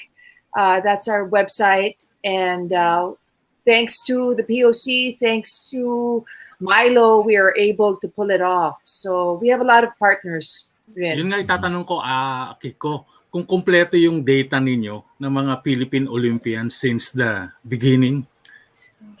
Yes, Sino yung buhay pa? Sino pa yung buhay na pwede nating maimbitahan nga sa mga webinars? Pwede manabutan mo 1928 paano na? Oh, yung Villanueva naabutan ko yung tatay. Si Selly, 32. Teddy, we Yes. have a lot of information. Pero yung who's alive and who's dead, that's a little Hirap. hard. Yeah, hirap. Hirap. But we're hoping na now that it's public, the apos, the nieces, the nephews, if they go online, if they have information and photos to contribute, that they share it with us so that we can make it we will. public. Akiko, ewan ko kung usap na sa inyo yung Fortaleza Brothers. Guest namin Yes. sila a month ago. So okay na Very- sila. Very Very active. involved si Ray. Si Ray. Very Oo. involved. Nasa Canada. siya. Yeah. Oo. Yeah. Tapos We- may bago na pala ngayon, pwedeng iduktong sa pangalan ninyo kahit sa Facebook lang, yung OLY. Ibig sabihin pala nun Yes. Olympian, no? Parang Yes, PhD. that was something that the WOA, the World Olympians Association, thought of. Kasi alam mo naman, ilang years, to build an athlete, it takes a good correct. 10, 12, 15 years. And so it's kind of like the mastery of the sport, I guess, and just recognizing the work that went into it. So any Olympian can sign up for, ang tawag nun ay post-nominal. So at the end of the name, imbis na MBA or PhD, we put OLY. OLY. Very good, no? Yun ang ano doon. Wow. Ay, Kaya George, kayo, meron Bong, pa akong pwede rin. isang controversial na tanong. Ted, punta tayo kay Bong. Sige, yung sige, officials Bong. ba pwede rin natin lagyan ng ganun, yung OLY? Kasi may Hindi background lagyan, din ha? sila dyan. Bob, tandaan mo yung binitawan mo, lagyan, ha? Oh, Mali okay. yung term. Sorry, Mali yung sorry. term.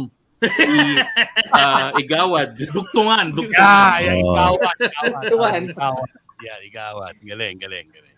Mga official, Ted, Bong. That's a nice question, Ay, I hindi never ko thought makakasagot of yan, that.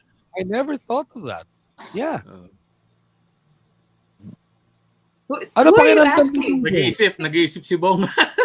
Hindi Mahirap nga. yung tanong mo, Hindi, Bob. si Bong, parang siya yung subject kasi hindi siya yung makakapagsagot nun. Correct. No, if you ask me personally, and I don't know how Yes, Tito Boyet. will react to this or Akiko will react to this, I think it should be. Because you're still representing your country. But yes, you're an official. But if you do that naman, Bob, all the officials naman who also officiate during the Olympics should also be given that particular honor. Well, Boyet, alam mo, the question that was asked to me was, what about the Paralympians? Kasama ba sila sa... including- Oh yes, dapat. Sa akin dapat.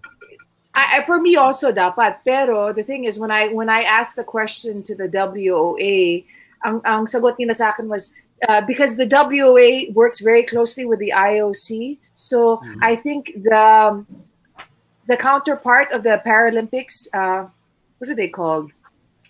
Yeah, they have their They own. have to be the, and they have to be the ones to initiate it. Kasi I guess kulang yung budget also, so they don't want to open the Okay. gates for that. The gates for that. Okay, Right. habang nag-iisip si Bong, ito na yung controversial kong tanong. Lalo kay Akiko, taka kay Senator Freddie. Kasi si Akiko kasi individual yung sport niya. Although meron na ring team, no? May relay na rin, di ba? Pero si Senator Freddie, talagang team ito yung sport niya. Sa swimming, di ba may individual gold, silver, and bronze. Pero sa basketball, team din ang mananalo kahit 12 yung player, di ba? Ngayon ko darating din yan doon kasi may 3x3 Oo, na yun, dapat baka may 12 1x1 yung sa susunod bilang. eh. 12 yung bilang, hindi ganun kadali Sabihin ko, hindi naman tinatawaran natin yung mga individual sports na madali.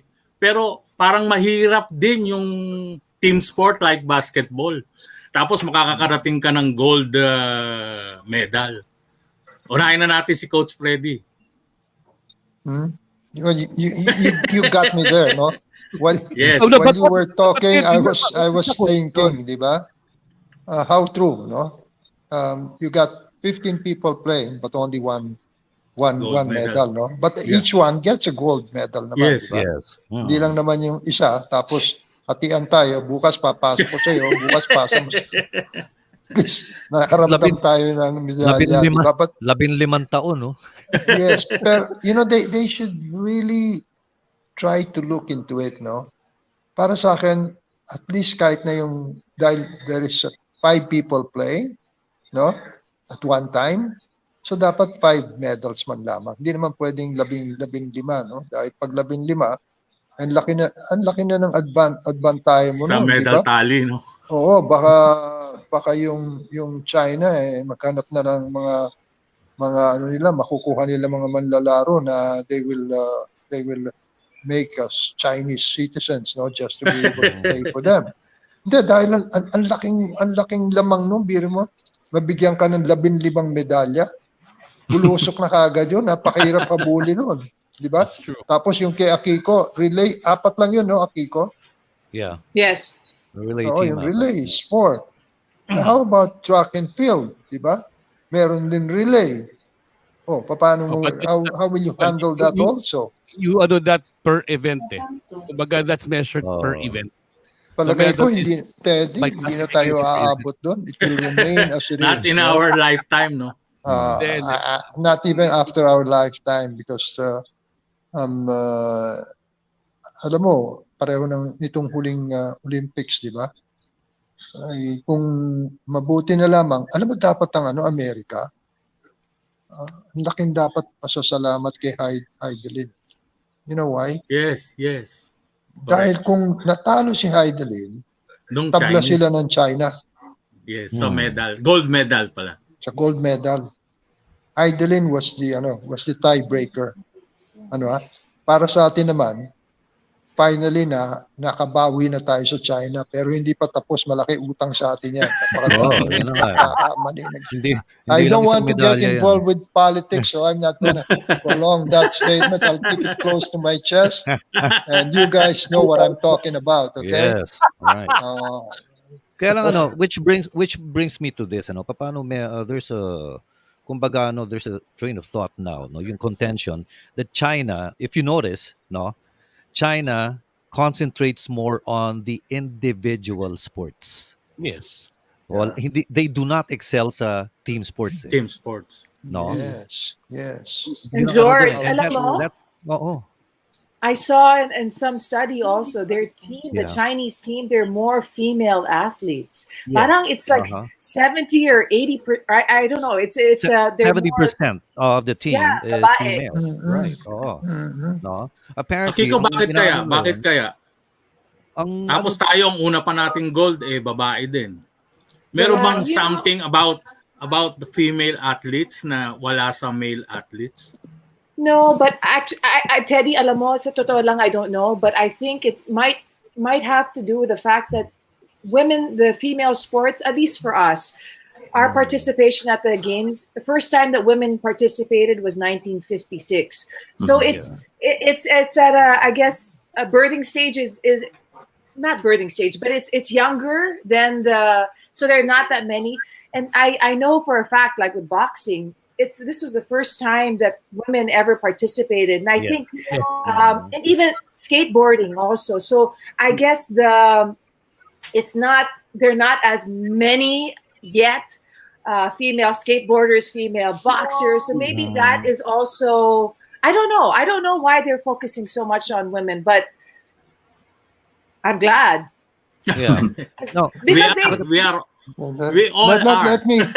Let me ask a question. I'll throw this on the table now, because now you say, and a lot of people were nodding their head in the affirmative na yung mga female athletes lalo na sa China, no, they dominated the medals, no. Does anyone know out of how many medals gold medals did China have? I think 38. Huh? 38 ba? Tama ba, Boyet? Kaya si Boyet. Gold medal lang. Gold. I think it's about 80 plus, di ba? Hindi, itong last. Ayan na, nagche-check na si Boyet. Si Boyet. Ano dividendo? The final tally of the Tokyo Olympics medal tally, the United States has 39 golds, 41 silvers, and 33 bronzes for a total of 133. China had 38 golds, only one gold short of America. And in total, they had 86 medals, which, as I've said, is comprised of 38 golds, 32 silvers, and 18 bronzes. And Japan comes in at third with 27, 14, and 17 for 58. So The you're reason- looking at just one gold medal. Kaya Yeah. nga, di ba, before the last day of competition, lamang si China ng 4 eh. Yes, Yeah. yes. Oh, Correct. right. Before the last day. Tapos, after the last day of competition, wala na. Lusot na si Amerika. Pumasok na si women's basketball. Pumasok na yung Men's medal basketball. yung men's Oh. basketball. Men's Pumasok basketball. na yung athletics. Pumasok na yung Yeah. medals athletics. Oh, yun na yun. No, Kaya- again, Boyet, no? What I was asking was, dito sa total medals ng China, how many percent were women participants? Women Yun ang athletes. maganda matanong kasi Yeah. now you guys are saying they're concentrating on women. I wouldn't know. But then again, if that is true, then only China knows, no? Yeah. Mhm. No, kaya lang, actually, Manny Sabares, he's in Canada. He says most of the medals won by Canada were delivered by women. Wow. In fact, sa swimming relay team ng Canada, there was a Filipina Canadian, si Meron Kayla Canadian. Sanchez. Oo. Yeah. My theory there is the field is smaller and Uh-huh. therefore mas madali kang lumamang somehow against some, no? Kung mas magaling ka talaga, nandun ka sa taas. Kaya tayo nakakuha rin ng achievement for women eh. Yes. Mas maliit yung field eh. So Yeah. I guess hindi, Pwede. like Akiko mentioned earlier, hindi pa masyadong developed for other countries to get into that. You know, You know- and you know what? I think. Go ahead, Freddie. Yeah, no, go ahead, Akiko, please. Go ahead. No, well, no. I was just thinking also, if you look at even not just as an athlete, for coaches, for officials, there's so few women. That's, I think, also an area. So the area of the growth The field. area, Yeah, there's, the field. there's so much growth that needs to be done by women. At least for us, for the Philippine team, this was the first time that we actually sent more female athletes than men. Because in the past, it's always been more men. Pero for the first time, we sent more women. But I think also an area that we need to focus on is sa mga coaches and officials and referees to get more women involved in it also. So so maybe just the whole growth in all aspects. There's still so much area for growth. Oh, by the way, for those who may not know, you have to qualify for an Olympic berth. So it's not that easy. It's just Yes. that we have more females who qualified this year. It's not an arbitrary thing for any association to field a team. Hindi ganun yun. Let's give a short backstory on how everybody was able to qualify. The boxers were able to qualify because ABAP has been participating in a lot of the international tournaments. Hi, Seb. And a lot of them train Ahead. abroad. Diba? They train abroad. Marjeline Vidal was able to qualify because after the Southeast Asian Games gold medal, she started competing in the US. Yes. Because we don't even have a skate park here. Okay. Diba? For who else? Who else qualified? Heidi Lim. AJ Viena, weightlifting Heidi because she's been competing abroad as well. Yeah. EJ Obiena is based in Italy. Okay. So these are one of the many factors that since time immemorial, our athletes were not really accustomed to.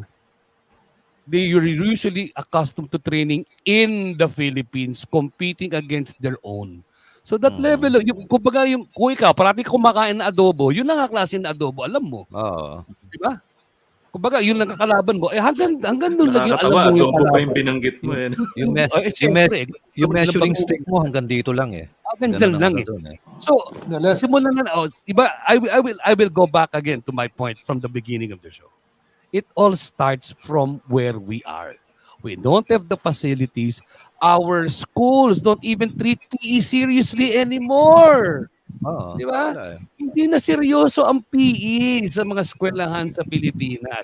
May mga eskwelahan na walang pasilidad para maglaro ang mga kabataan. So, doon pa lang, may problema na tayo. Tapos sa mga politiko natin, Puro basketball court na pinangagawa. Paano ka na lang yan? Diba? Yes, kaya ito na lang, sa Pampanga, nung Southeast Asian Games, we have a very nice track stadium there. We have a very nice swimming stadium. Hindi ko nasasagot accounting nun. Hindi. At saka, inaalikabok na lang ba yun? Ba't hindi ginagamit? Hindi, ginagamit daw. Yun. May athletes village doon. Gentlemen, I'd like to go back to this. Women participants are more than men. I got this suggestion. This is a smart suggestion, but I'm sure I'm ready to be able to duck the tomatoes that are gonna go my way. So, iilag na lang ako pag sinabi ko ito, di ba? Kasi para sa akin, alam mo, para sa akin, para mabigyan ng solusyon to, magawa na tayo ng 2 Olympics, isang pambabae, isang panlalaki. Ano ka, may gusto na nga, may gusto na nga ng transgender. May transgender na nga eh. Paano yung Senator Freddie, yung transgender, paano? Yung New Zealander nga na weightlifter, transgender. Nanganganak ng problema, no? Iba na. Hey, you know, gentlemen, I'm sorry, Akiko and company, na I have to go back to this point that I want to make. Tamang-tama eh. Alam mo bakit, Hindi naman natin nakita lumaban yung mga boxers na yan, di ba? So you can see the exposure that they have in our own backyard. I don't know if you guys watch them. I didn't see Marshall, I didn't see Nesty, and I didn't training, competing somewhere. Nobody even goes to follow them, take shots, and then show it in our TV or in our screen, di ba? Wala, nobody even knew them. Does anyone know who Nesty really is, or Marshall, and what's the name of the other guy that won the medal? Paalam. Nesty. Paalam, no? Carlo. Wala eh. Wala nakaalam. All of a sudden, they're there, no? So you gotta give credit to the association. Well, ABAP has been doing a great thing. Tumaya sila eh. Sila Ed Pixon, he's very serious about it. Boyet, may suggestion ako doon sa binanggit mo, Boyet. Na hindi tayo dapat mag-concentrate nga sa katulad sa basketball, di ba? Doon sa Latin America, yung pinapagawa nilang mga government-funded na laruan, meron ng basketball court, sa ilalim may goal ng football o soccer. Siguro pwede rin gawin sa atin na hindi lang basketball. Di ba pwede rin mag-volleyball dyan? Pwede rin mag-ping-pong. Pwede mag-badminton. Siguro gano'n. Dapat multipurpose ang ipapagawa. Baka futsal lang, Ted, kasi hindi mo pwede lagyan ng field sa ilalim ng basketball court. Ito lang sabihin ko sa atin kasi Pilipinas, wala nang ginawa ang Pilipino kundi manisin ng gobyerno. Di ba? Kasi yung gobyerno hindi nagbibigay ng pera. Kasi yung walang para. Here is the solution. Let's make sport funding tax-free. Let's say I am a taxpayer. I want to contribute to sports. That's deductible from my taxes. Then you can now create a fund to really fund sports. You can now create a fund for the LGU to really construct sports facilities of world-class standards and more so in the provinces. Dahil yun nga nagiging problema natin. Papa Boyet. Manila Center. Boyet. Yes, sir. Papa Boyet, matagal na yan. Di ba? It hasn't taken off. You know why? Because you have to go to the Senate and Congress. In Congress. Mababawasan yung kanilang Iyan ang sinasabi ko dyan. No, that's the reality. Di ba? Oh, yeah. Sasabihin din si Taas. Sasabihin si Taas. Sige, aprobahan niya. Bawas yung inyong allotment. Walang pork-palal kayo. Akiko has something to say. No, I found some information here. Okay. So China sent 431 athletes to Tokyo. 298 were women. Wow. The women took home 25 gold medals out of the 38 won. Wow. Amazing, huh? Thank you for Yeah. answering. Yeah, Wow. ang laki Big nun. percentage. Okay, just to add to your data, Akiko, out of the 11,656 athletes in the Participants. 49% were women. Mhm. Almost half of the competitors were women in this edition of the games. Mhm. So, You know what? wow. I never really thought that it would happen. No, women now are taking over. We're going to the dogs. Oh my God! But you know, Boyet, I have to say, I think that's a lot of it is the initiative of the IOC. They're really doing a lot to promote women Gender and equality. Yeah. yeah. I Gender agree. And balance, it's gender balance. That's true. hindi, tama yun. Tama yun. I'm Alam- with you there. Can you imagine, out of the 5 billion people all over the world, 1.8 billion are Chinese. Think about that. Oh. Imagine that. 1.8 billion are Chinese and 1 billion are Indians. Yeah. Oh, di ba? So what's the point there, George? Ang Isip ko, kaya ba si Boyet, sa video Yung ano natin, nila parang eh. Kaya marami silang marami Pondo. silang mapapagpilian. Is Yes. that it, George? Yeah. May pondo eh. Di Oh, ba? how about India? Ang dami naman nilang ang India, pagpipilian pero din. never naging world power sa sports, di ba, ang India? Hindi, ang basa ko kasi diyan, because the Chinese as early as 4 years old, sinesequester na yung bata eh. Di ba? So yun. Humihiwalay na sa parents eh. No, Yes. when Akiko, I was telling you this when I did this workshop for our athletes, kasama doon yung mga divers.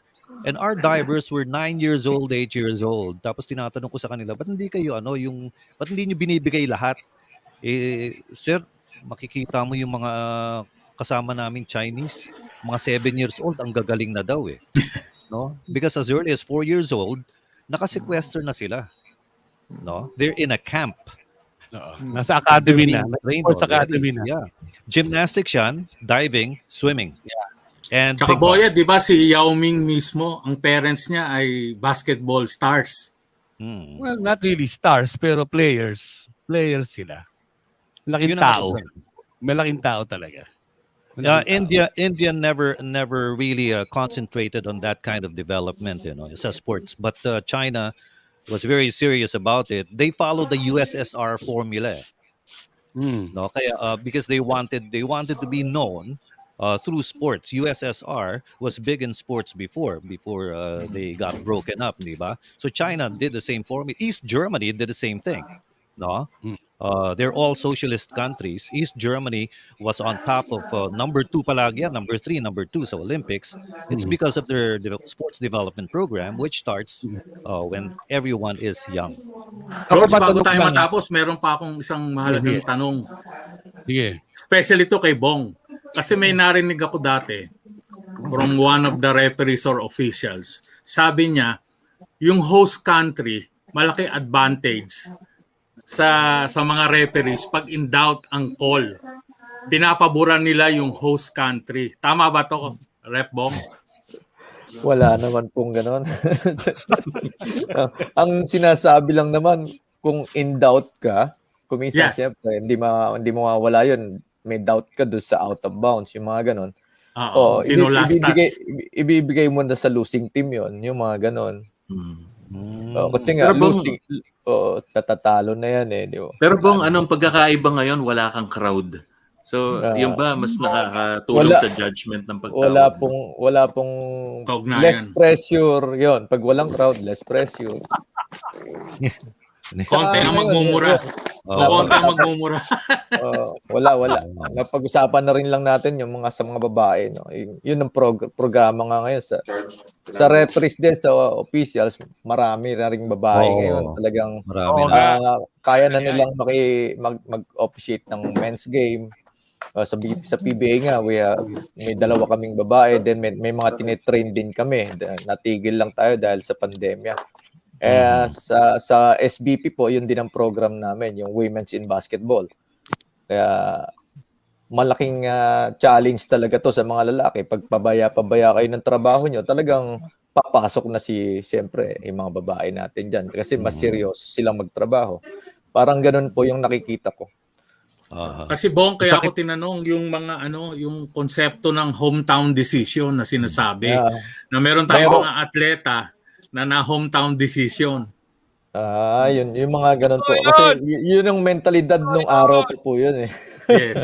Walang iba sa politiko yan eh. Either natalo ka o nadaya ka. natalo ka o nadaya ka, di ba? Ganun Yun lang lang, naman. yun lang lagi. Kaya ang sabi ko nga lagi, tumanggap tayo kasi kung para sa atin yan, para sa atin yan. Wala tayong magagawa dyan. Kasi kung re-reviewin ulit natin, gaya yung laban ni Pitesio, napanood ko yun, ng live, tapos inulit ko pa uli siya, talagang may Naman mga tayo, time na hindi umaabot yung suntok niya. May Kaya kulang. dapat tanggapin natin ng maluwag na talagang natalo tayo. Tsaka nautakan siya eh. Nautakan. Umabot siya Nautakan na third siya. round eh. Yung third round na yun, yun ang magiging Yung isang decision. sinabi ko nga sa wife ko, yung preparation ni Pitesio dun sa mga previous game niya, napakaganda. Bakit nung sa gold medal parang hindi ganon kaganda? Kung kailan madali eh, no? Kung titusin, Yes. madali. Mga number 1 yung mga tinalo niya eh. Even na- the bout of Yumir Marshall was winnable. It's just that Yumir did not Kasi employ kinapos eh. did not employ the same tactics and number one, para siyang diesel sa gold medal sa gold medal. Para siyang diesel. Matagal start. Samantalang galing siya sa dalawang one round. Tagal uminit. Alam mo, kutob ko lang, kutob at Pwede rin maaaring totoo, no, Bong? Pag ikaw ay papunta na ngayon sa finals ka na, either a gold or a silver, no? There is a tendency, I'm not saying it happened to us, but there is a tendency, in general, I'm talking about, in general, no? Na medyo re-rendahan. Kumbaga sa happy na may silver ka na di ba? Pero dapat lalo kang magsigasig dahil ang laki ng diferensya ng silver at gold. Yes, yep. Ang laki ng diferensya ng laktaw nun. Hindi pareho ng laktaw ng bronze at silver, di ba? Dikit yun, pero dun sa silver and gold, malaking diferensya. Yung silver galing sa talo eh. Maaring kontento. Ayun, nakontento na lamang. So mindset na naman. Siguro ngayon nag-iisip siya, this is what I could have done, this is what I should have done, etc. No? So si Heidelin galing ng silver kaya yung gold yung parang naging goal niya. Motivation niya. Well, that's one thing that we have to avoid. Kaapat na Olympics ni Heidelin. At saka galing siya silver eh. So parang hindi siya papayag na silver ako uli. Parang ganun yung She never gave up. She never gave up. Yung mga mga bagong boksingero, hindi pa sila nakatikim ng silver. First time. Hindi naman dahil konsuelo 'yon, pero yun nga sabi ni as Freddie pointed out, no, yung pagbigay ng lahat pagdating dun sa dulo. Siguro lang talaga sa nakita ko, kinapos the pressure got to them. Hindi lang yung boxers mismo kundi yung mga nakapaligid sa kanila. Yeah. So baka nakadagdag. Well, Marshall was saying paano hindi ba nga sabi niya nung third round kinapos na talaga siya eh. Wala na siyang mabigay. Nakita mo naman eh. Nakita naman na naubos yung gas. Pagod na si Yumir nun eh. Yumir. Pagod. Manny Sabares said, we also have limited funding here from the government in Canada, but we have more access to competition because of our proximity to the US and Europe. Funding mostly comes from family, parents, and private sector sponsors. No, pareho rin naman eh. No? I guess ang ano lang dito, we really have to get those sponsors interested, no? Before the competition, yes. In fact, yung pagbigay ng not only prices before, in the development of an athlete, diba? The POC or the NSA will evaluate the possibility of this person being part of the national pool. Pagpasok na siya dapat sa national pool, dapat meron ng Sasalo. meron mapasok di ba? Like in Na Akiko's case, no, your family supported you all the way, di ba? Yeah, but George, I was also very blessed because I was a recipient of the Olympic Solidarity Fund with Uh-huh. Eric and I. So that was how we what supported us when we trained in the U.S. We were sent there for the summer, naging 1.5 years.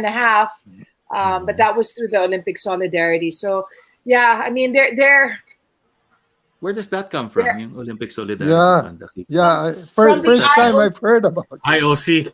No, IOC. from the siguro. IOC to the NOC. So the Okay. POC actually, I think Oh. if you look at our Olympic medalists, our Olympians, marami dun were recipients of Olympic Solidarity, and that's what paid for their training. Baka I think actually si EJ maybe Olympic Solidarity Yeah. scholar. Sabihan mo. That's I why think he he's is. in I Italy, think he right? is.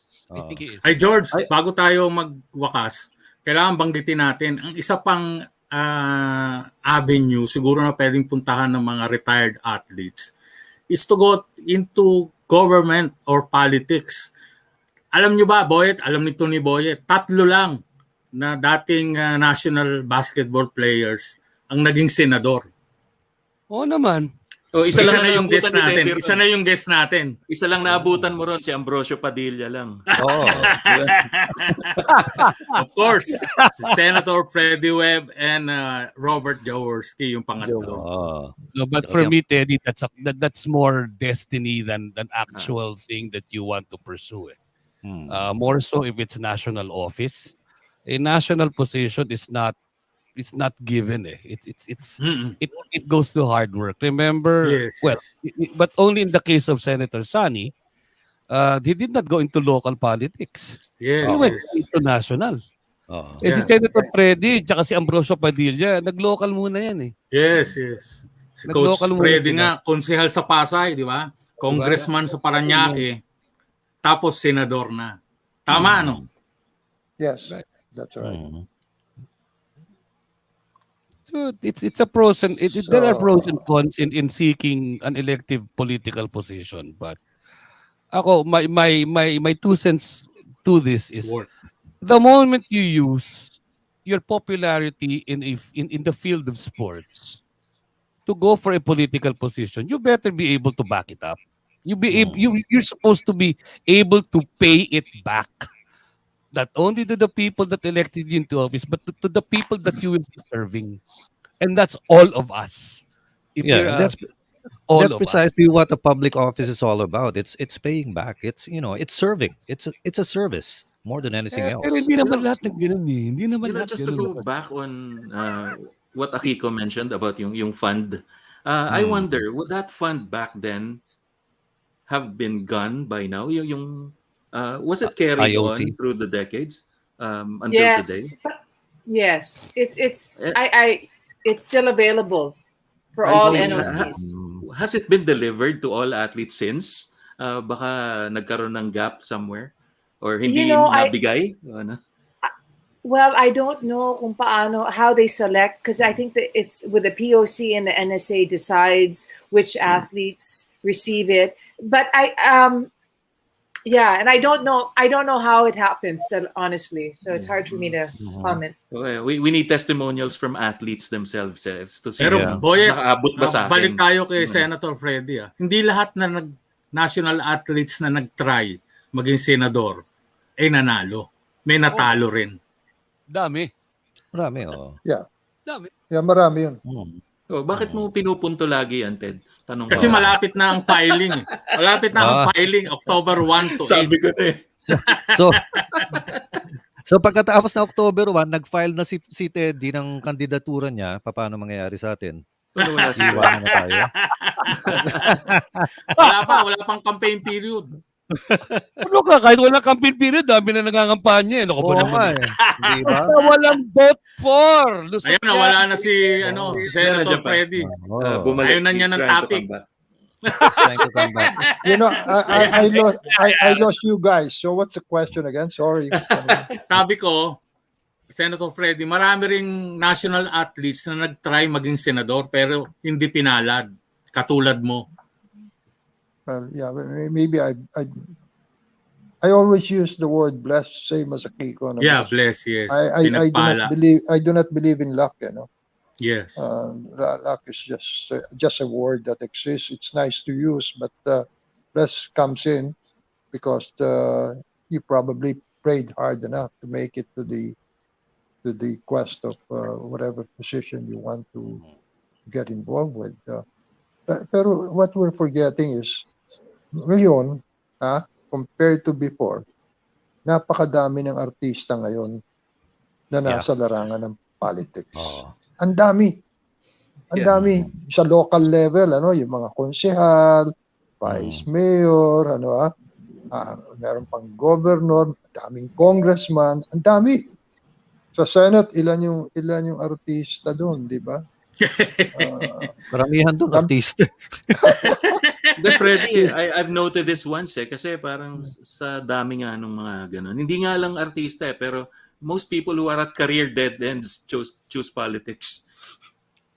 Hindi naman lahat. Hindi naman lahat. Ang para sa akin lang, I think they forget the real nature of being a senator or a congressman to legislate. To legislate. No? Akiko, tama ba si Eric Buhain naging congressman dati? Tama? Si Eric Buhain? No, not yung asawa niya, si asawa Congressman niya. Okay. Eileen. Yeah, but I think he might be running this coming. Yeah. I think Eric is because Eileen's term I think is done. Yes, patapos na. Yeah. Yun. And speaking of patapos na rin po tayo dahil 11:56 na.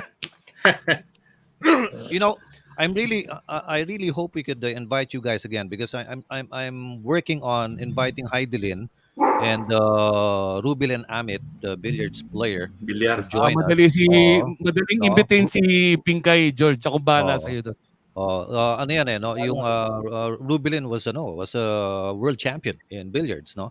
So if we could invite you again, Akiko and Freddie and Bong, it would be another exciting episode. We talk about sports in general and how we could help the Filipino athlete. But before anything else, last few words from Bong, our international referee. Thank you so much sa pag-invite nyo sa akin. It's a pleasure. Yun lang sa mga officials no sa SBP Samahang Basketball ng Pilipinas, patuloy lang po ang programa. Yun, gusto ko nga sabihin kanina, ang basketball nag-evolve. Siyempre dapat ang referees officials mag-evolve din siya. Iba na ngayon, hindi na katulad dati. Lahat ngayon isang click mo lang sa social media na, di ba? Kaya iba, kaya dapat talaga ang pag-officiate ngayon is accurate talaga siya. At pinaghahandaan siya. Maraming salamat SBP, mabuhay. Thank you. Sa Boomers. Okay. Thank you. Thank you. Okay, see Senator Freddie Webb, words of wisdom before we go. Well, the first time I ever talked to Bong Pascual, and I admire him for the way he got his stature as a referee na dapat talaga you come clean Diba? You cannot get out of the ring and then later on say, I did the wrong thing primarily because I wanted the other party to win. And then what happens then? No? Are you going to be proud about that? Are you going to be telling you cheated in favor of another team simply because it is your country that is involved? Hindi dapat ganun talaga, di ba? So, kaya I salute you, Bong, for that. Now, for another podcast, may I suggest, gentlemen, you have to tell me how long it will take because I have not taken my breakfast and up to now it's already lunchtime, di ba? And pangalawa, if you invite me again, lahat ng bala ko, inubos ko na sa inyo, kunento ko na lahat, inadlad ko na lahat, wala na ako natitira. Are you available for quizzes na lang next time around, But anyway, gentlemen, thank you. We should have more of this, but I wish people would listen and realize that we athletes have a limited time span in showing our talent. Limited.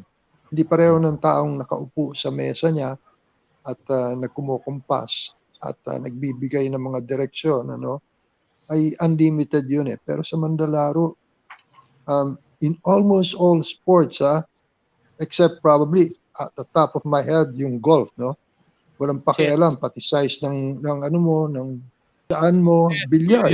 Tama, oo. May mga Darts. edad na can still be able to perform well. Pero sa swimming, pagka sobrang ng laki ng tiyan mo, ay magpo-float ka na lang, hindi ba, Akiko? Tama, Ngayon, sa tama. basketball naman, sa basketball, Akiko, we know very well, when you hit 30, somehow, and you're starting to go down. Sooner or later, you just got to hang your jersey. And the greatest fear that we people playing is, you know what? What will we be doing next? Mhm. Lane, Yeah. tapos na Yes. kami, hindi ba? Except people might pick you up for certain opportunities, but it is not like when you were playing. But then again, playing is not continuous till the end of your, even in between, you can get injured. Then Yeah. that's the end. Okay?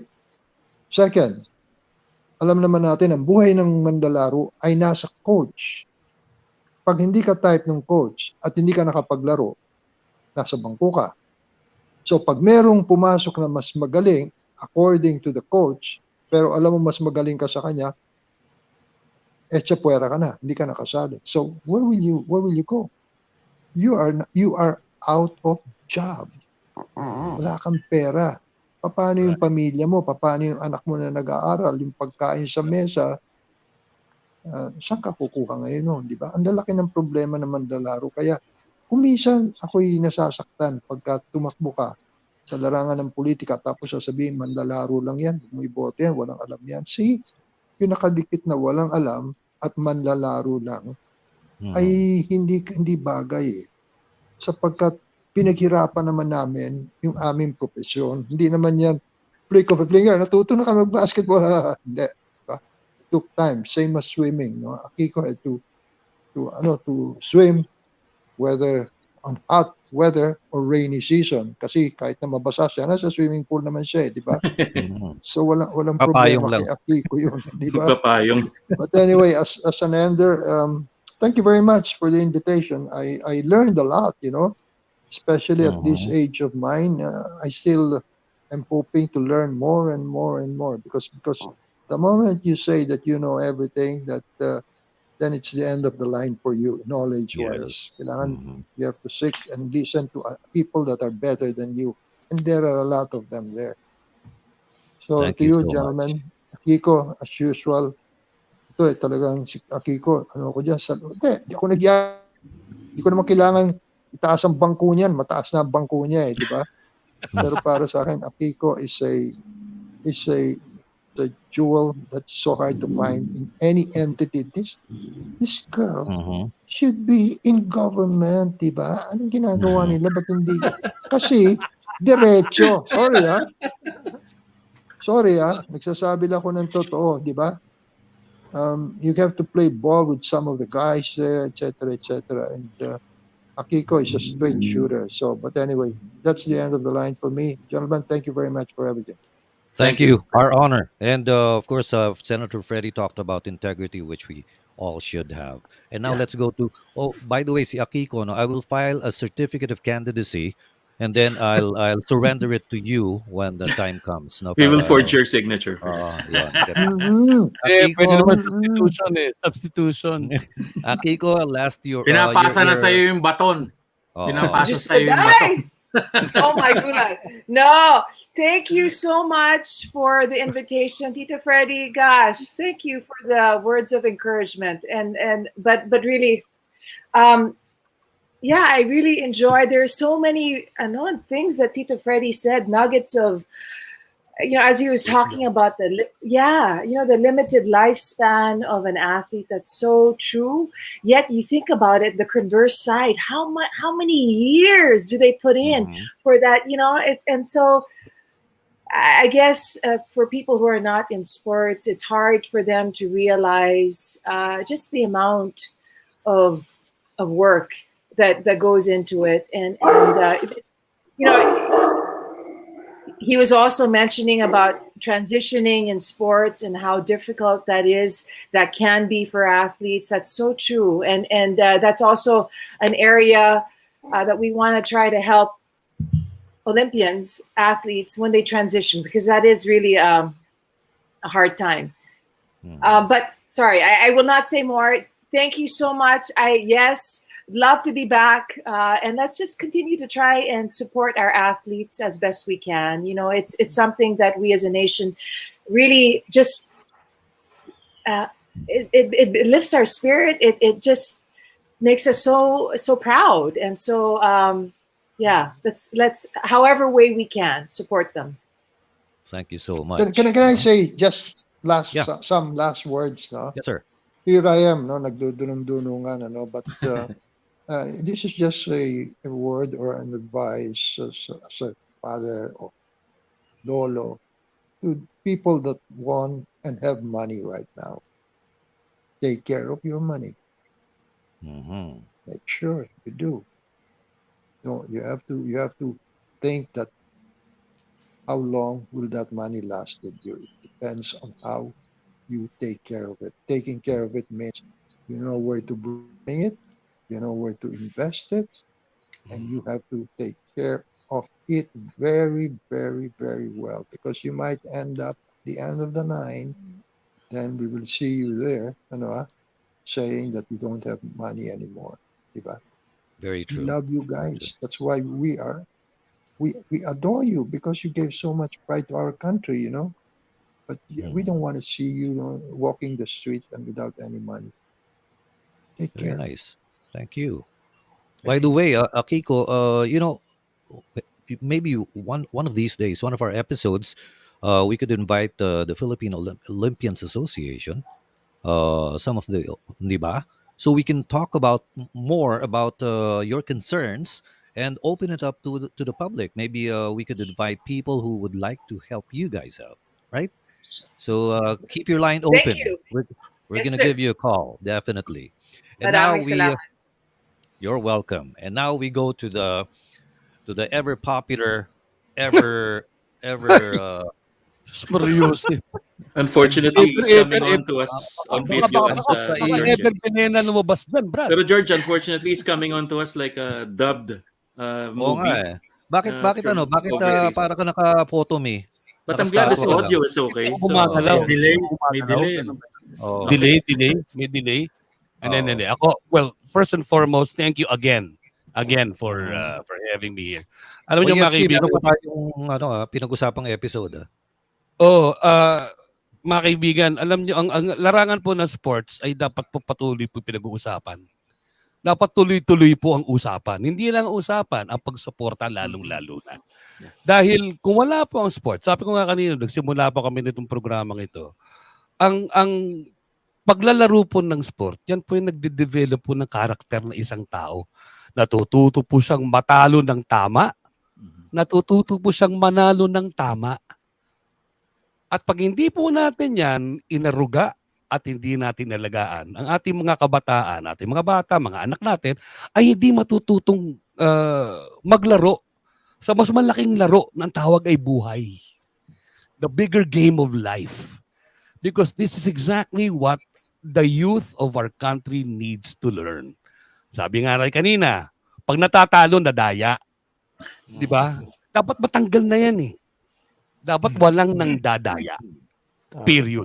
Dapat walang nandadaya. Dahil Pilipino po tayo. That's one of the legacies of our forefathers.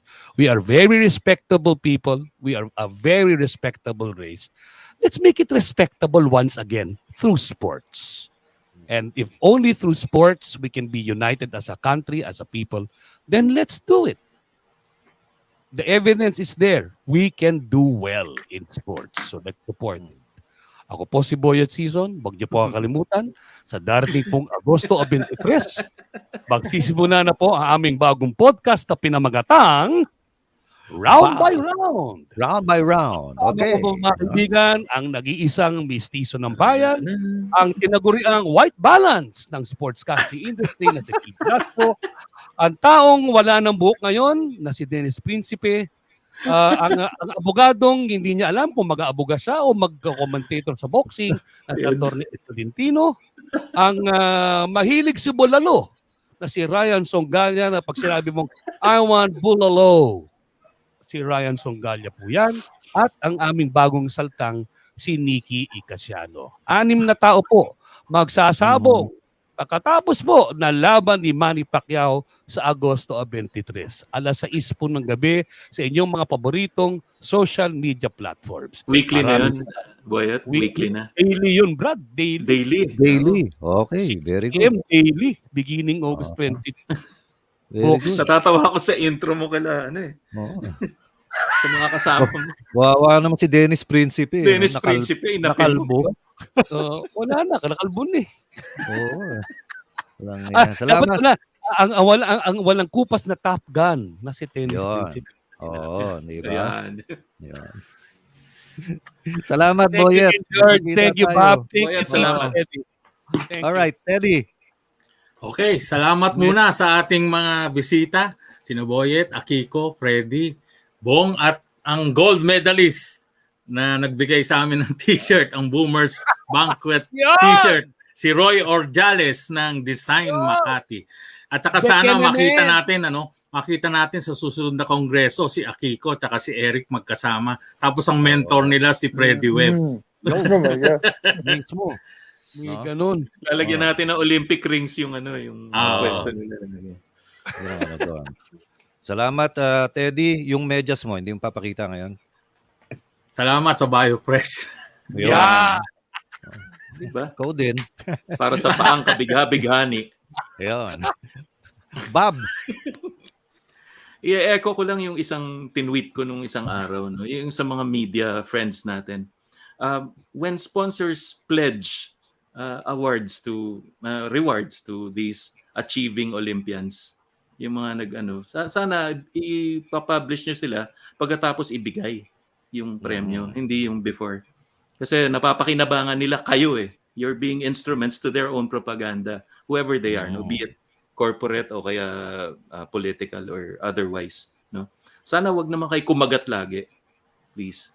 Pero ganun pa man, I appreciate you're all coming here, our guests, Referee Bong, and of course Freddie, my former roommate sa mga biyahe namin sa probinsya. MBA. MBA.